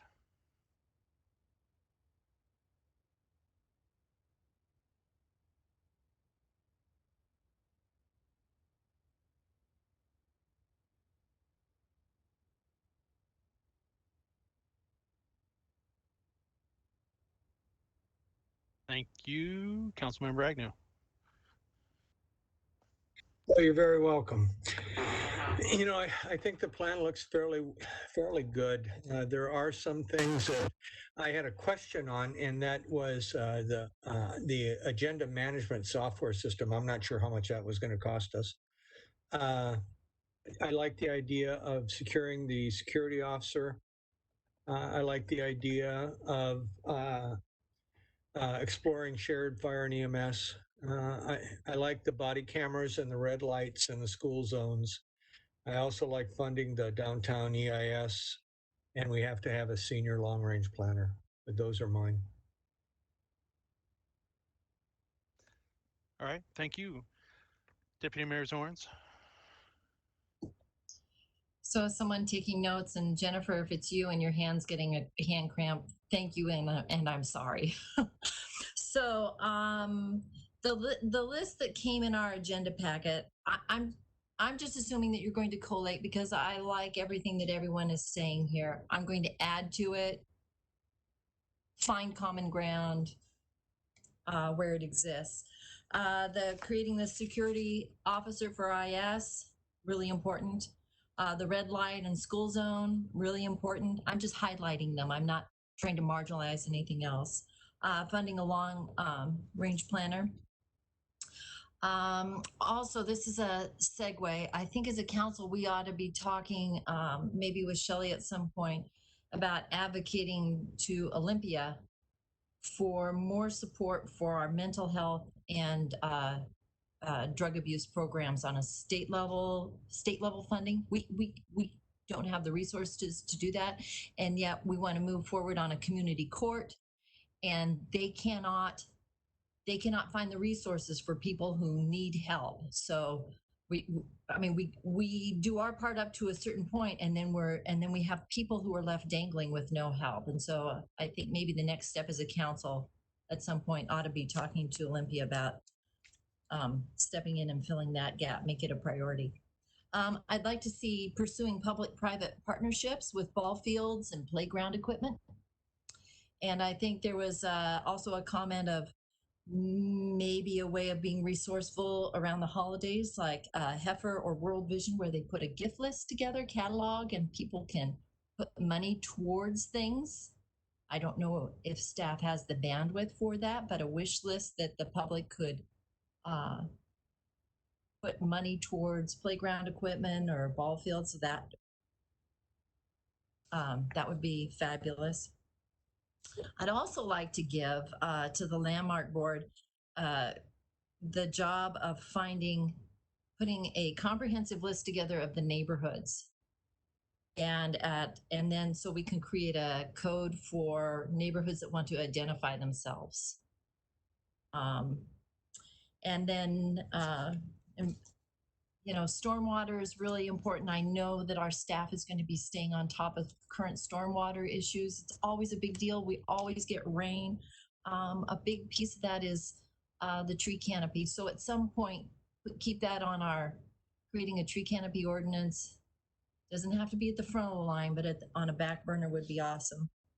And then maybe a big umbrella for Bothell safety, and that would be protecting the diversity of neighborhoods and individuals. what do our being cognizant of immediate needs for our first responders, and just protecting the diversity that's within Bothell, both on an individual and into Bothell as a whole.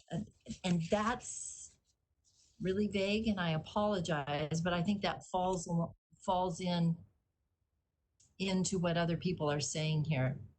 So if you can create your categories from that and then pick and choose as the budget allows, that would be fabulous. Thank you. All right, Councilmember McNeil. Thank you, Mayor. I'm agreeing. I agree. The list is pretty complete, pretty thorough. From what I recall, there was some additional items that were fabulous to add. One thing that the takeaway that I get from the community, obviously, is the diversity, equity, inclusion piece that Councilmember Doerr brought up. Is not just a Bothell thing. This is a regional thing that a lot of cities are talking about right now, and how we implement that. And not just have a conversation, but actually do something about it, I think is going to be important. I'm not really sure, but I believe, the agenda management software will allow us to be more transparent within our community. And I know our community wants that transparency piece, so I think that's a good one.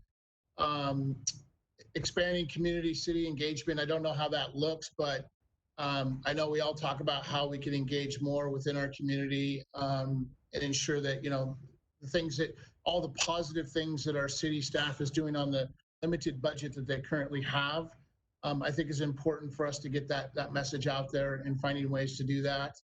Long range forecasting tools, purchasing power, those types of things are always critically important to coming out of a budget crisis. The security officer, information, we've seen what it does, devastate cities that don't have that. So I think that is a top priority. We should be looking at that. Body cameras, interestingly, a lot of people within our community have reached out to us and said that, they'd rather have us put money elsewhere than the $450,000. That, that plus what it's going to cost to do the body cams.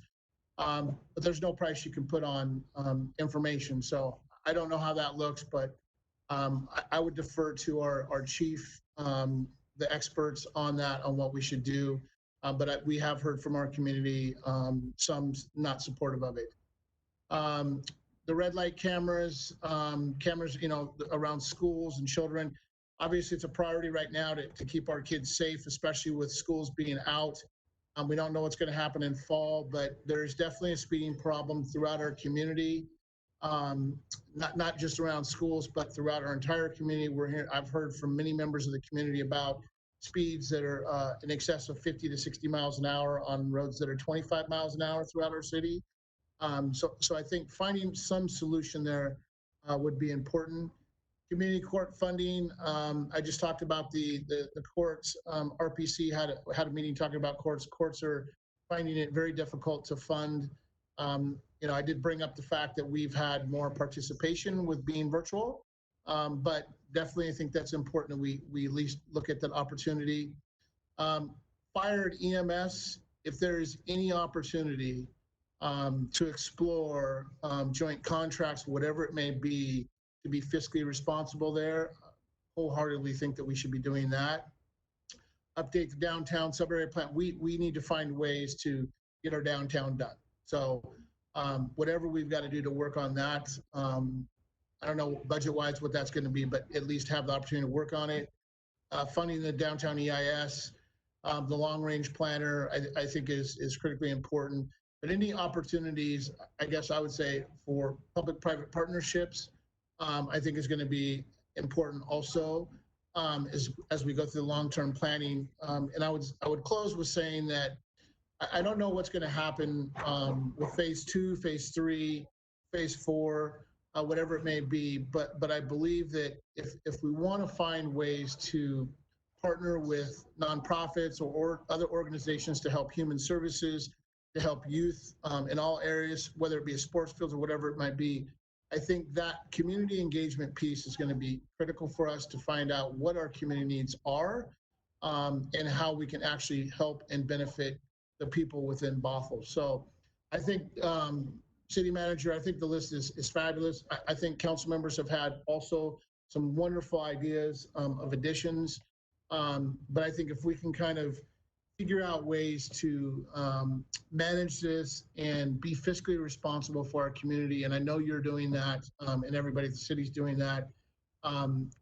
Let's just continue to work on this and see what the outcome is, because I think all of us talking about this together, even in this setting tonight, I feel so much better that we've all been able to voice our opinions together as one council.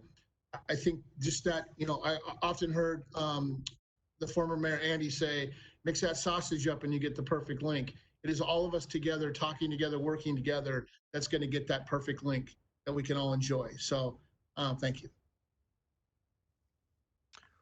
All right, thank you very much. So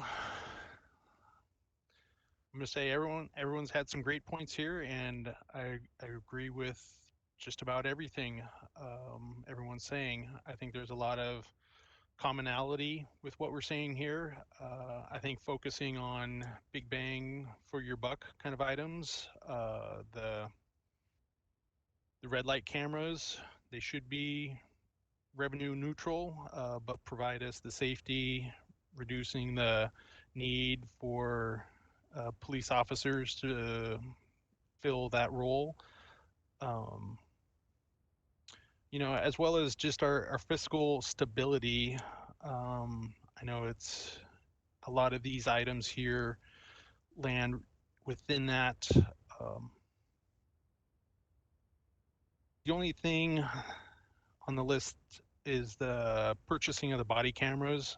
I think that one is, as others have said, that it's not on the highest list of priorities. We've heard some people that aren't in favor of it. I think it's a big dollar item for what we get out of it. I think it's still an imperfect system. Lots of other places are developing and learning from it. Maybe we just wait a little bit longer on this one until we're in a better financial position and some of the bugs are worked out of the system, and it can be a better tool for us to use. There was the other piece in this AB talking about some revenue generation. We've had, one of the constant things I've heard since I've been on the council is we have a structural deficit in the city. Costs, are continually going up. Our revenue is, it's a lot of it from property taxes, and those are capped out. So our expenses are growing each year faster than our revenue can keep up. So we're constantly struggling. When COVID came along and really just punched a hole in our budget, it was devastating. We're looking at, what we can save, what we don't have to cut, instead of, what kind of newish initiatives we can reach out to. So I think, in the AB, it was talking about a utility tax and a business license modification to increase our revenue within the city. It's never a popular item to talk about, but I think, we have to talk about it. We have to do it smart. I think, a lot of the other council members have been talking about community engagement. We have a great economic development manager, Jeannie Ash. So I think a big piece of that, if we do look at modifying the business license tax, is having her work with our businesses and craft that so it's least impactful and, just can work and create the benefit for the city without harming our businesses that have already been challenged and hurt by COVID so much these past 6 months.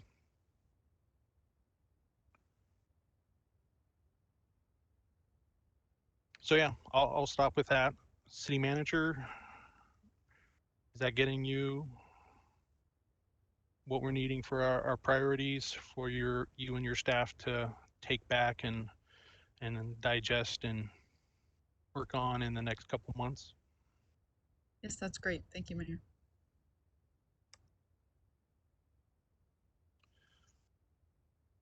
All right. So on our agenda, that was our last AB. We have our council conversations now, if anyone has any topics. Deputy Mayor Zorns?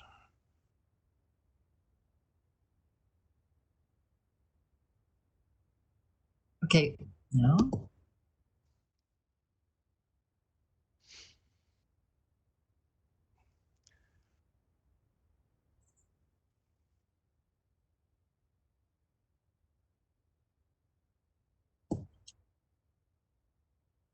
Okay, can you hear me now?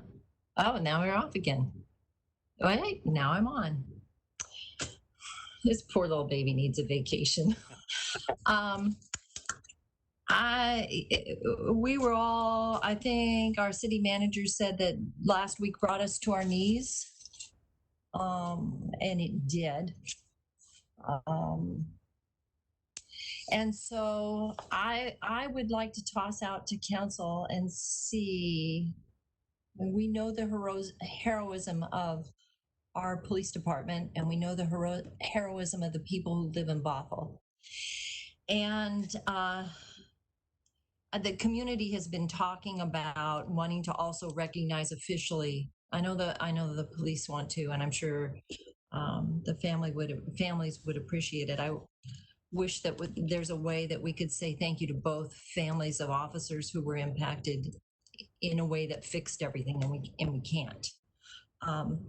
But I would like to toss out the idea. I think we've been hearing from a lot of the community, and you perhaps have a better idea of our bridge, which speaks to, I mean, you just look at it and you think of a bridge over troubled waters.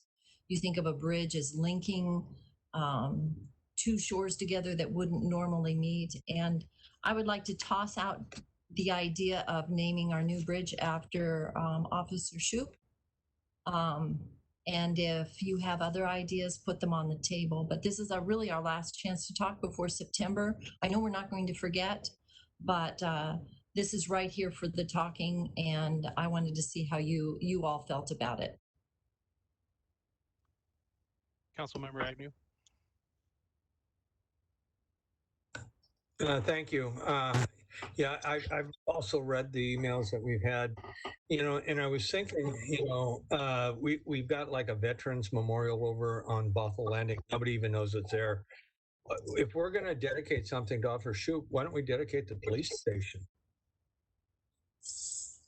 I mean, that's where he worked. That's where he came out of. I mean, I'm not opposed at all to naming the bridge in memory of Officer Shoup, but I was thinking maybe the police station would be a better thing to name. Councilmember McAuliffe. Thank you. I would like to ask our city manager to talk to the family so that we would know what their most important request might be to honor Jonathan Shoup, because I think they should have some input into what we do.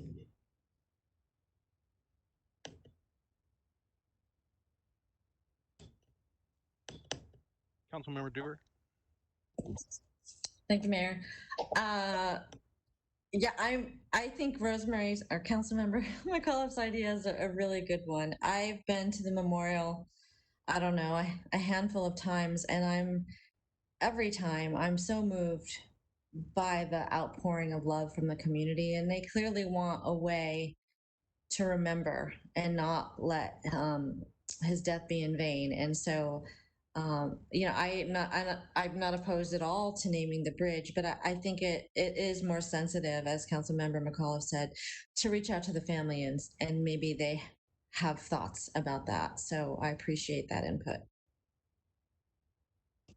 Councilmember McNeil. Thank you, Mayor. Yeah, I would echo those comments. I also think that we should reach out within our community as well, because there has been members of our community that have raise things like, the bridge is on indigenous land and honoring them as well. So I think that we need to make sure that if we are going to make a decision to honor, we need to make sure that we've at least exhausted all options and looking at things, and especially talking to our community, because they have come out unbelievable. It's been unbelievable to see how our community has come together, and from all parts of our community.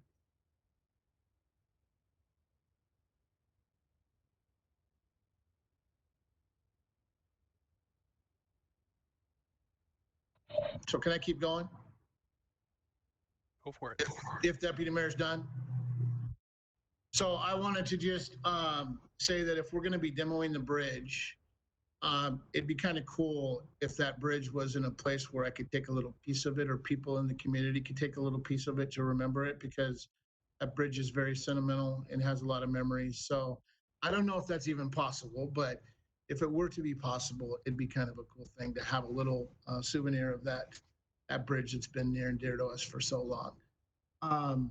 Anyway, I just thought about that. I also wanted to say, talking about Officer Shoup, I remember when he came in front of us, and I got teary-eyed because I know what it means for officers to go through the training and do the things that they've done. But I had the opportunity, and most of you know that one of my sons wants to be a police officer. And Chief Cummings, when she was here, talked to D'Angelo, and it was so special to watch her. Our new chief met with D'Angelo, talks to him, and I got to tell you that we're in a very special place with our police department here, and all of the being able to take my sons down there and see the community come out. To me, it meant more than just, my son wanting to be a police officer. It meant that we are living in an amazing community. And the people that were down there for the right reason. And they're down there and they're honoring him and talking to the chaplain. I saw officers coming from Marysville, Kirkland, Mukilteo, SeaTac, and I wasn't there for a long time, but I was there long enough to see that the outpouring in what we have here is very special. And to feel that welcome, I'm having a hard time expressing the emotions that came over me. And I have not been able to get out on social media and do the posting that I want to do, but I do want to tell our community one thing, that me personally, regardless of what I've been through in my life, and trust me, I've shared my story publicly now, I've been through a lot. I believe wholeheartedly that we have the best police department in our region, if not in the country. And I feel that because I see everything that's going on, and I hear so much more than a lot of my peers do, because unfortunately I have to live within my skin. And there's certain things that I've had to endure and family members have endured, that just tells me that the men and women that serve Bothell Police Department are special. And we need to make sure our community understands that. And so when the narrative around our region is talking about defunding police and doing all those things, that's not us. We're not having those conversations.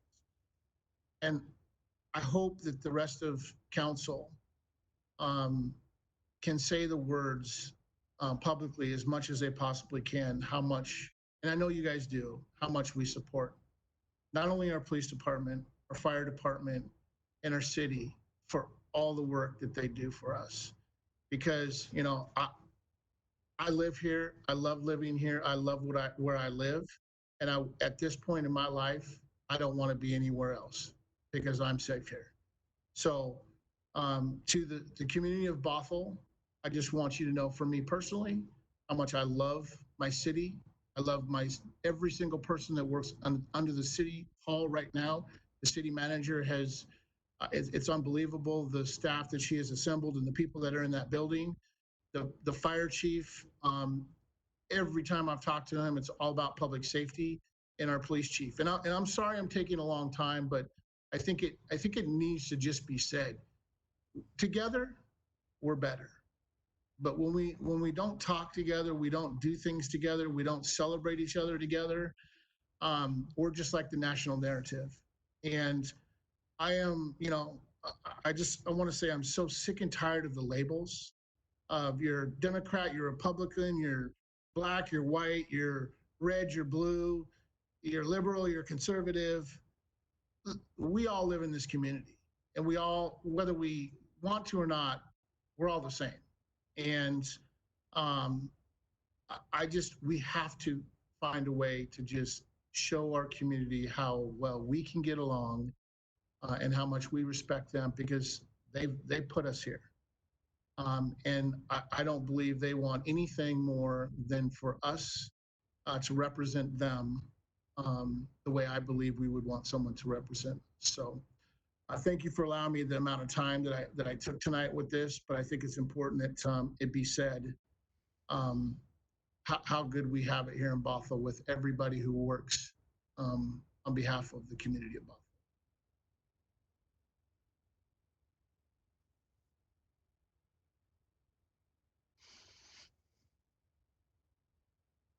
Thank you for sharing that. I think that was, it turned off the lights. I mean, that was a showstopper right there. But yeah, I definitely agree with all of those feelings. We live in a great place. I couldn't agree more.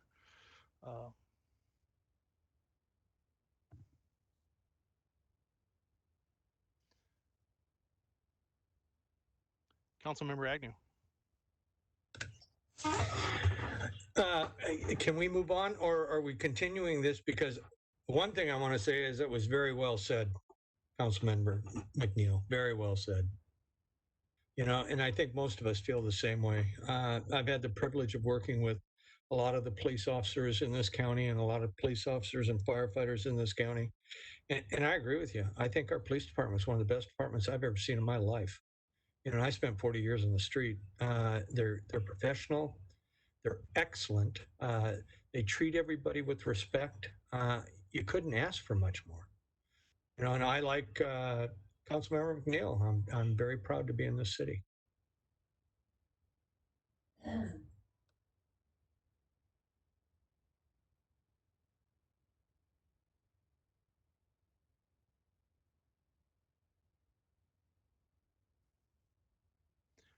Yeah, I don't think we can ever say it enough. Our public safety staff, our police, our fire, they're both amazing organizations.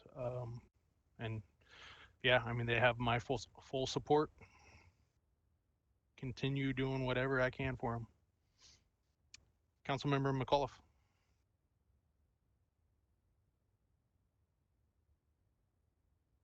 Can you hear me?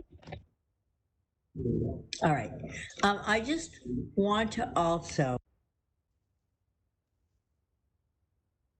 staff at City Hall, our city manager, and all of the staff underneath them. This has been a very, very difficult time for all of them. And I think, with all due respect, we have to say how much we appreciate the way you've held it together, the way you've communicated. I will tell you, the article in the newspaper when Jennifer Phillips spoke was absolutely amazing. And I heard from many community members how much they appreciated your words. So I just want you to know, you and all the staff, this is a difficult time, and we appreciate you.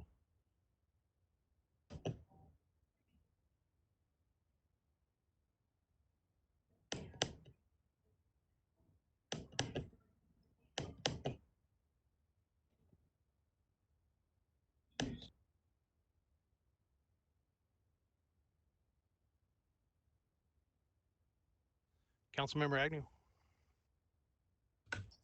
To change the subject a little bit, and I don't want to belittle any of the people in the city hall at all, but I had one of the ladies that goes to my church called me today and said, Tom, on the north side of the police department, the plants are dying.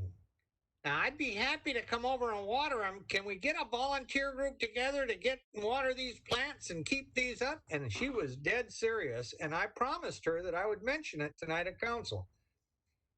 And we're browning back everything. I bet, if we put something out there, we'd get just like the outpouring we see right now in front of City Hall. We'd get an outpouring of our citizens too.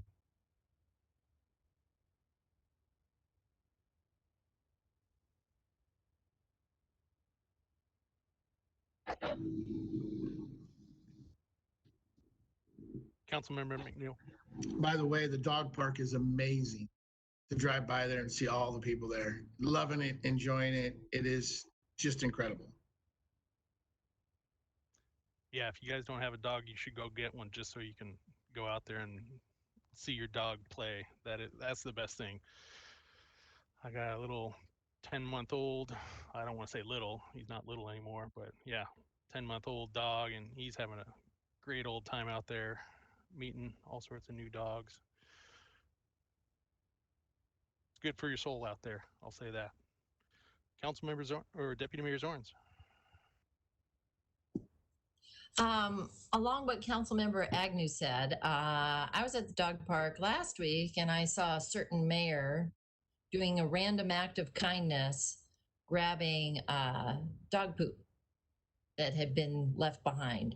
So I know on my hill there are several neighbors who are undercover angels, and they find little ways to help. We live where the Pioneer Cemetery is, and so they'll find a way to put their little touch of helping to take care of the Pioneer Cemetery. It's really, it's a big, it's a big cemetery, sort of. There's a lot to cover. Along what Councilmember Agnew said, if you want to be a little angel for your little part of the planet for Bothell, take initiative and put water on a plant. Or pull a weed, because those are kind of obvious, and those are opportunists. Everything can be dead, but weeds will survive. So it's good exercise. Bend over and pull up a weed. I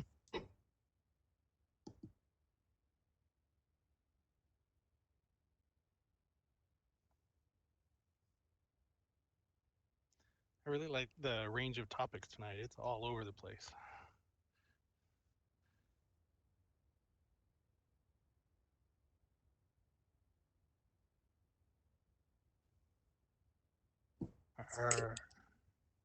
Yeah. Deputy Mayor. Could we get a little preview about what we might be tackling this fall? Just a, bird's eye view. Budget and more budget and maybe a little bit more budget. But in September, when we come back to reality, what are some things that we should be thinking about?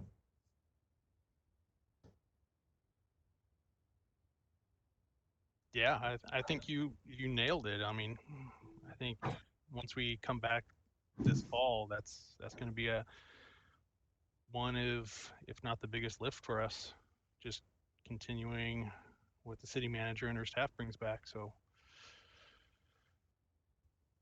not going to get easier. Is someone going to reach on, Jennifer, is somebody going to reach out from the city to see what the family would like as far as remembering as a city? Officer Shoup?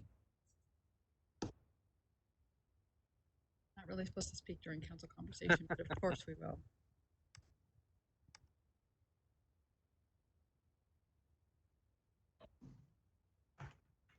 Quit crossing that fourth wall. Councilmember McNeil. Did anybody just hear that I believe football's been pushed out till November?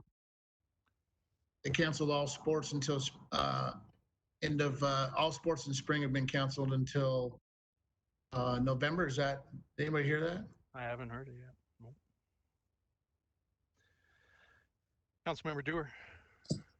I haven't heard that, but the school district announced that they would be social or distance learning this fall. So that would make sense that sports would be canceled because of that.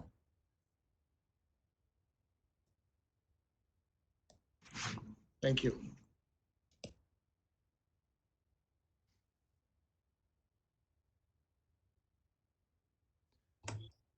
You can always watch golf. I'm going to send my twins over your way. Or paint dry. We can watch paint dry too.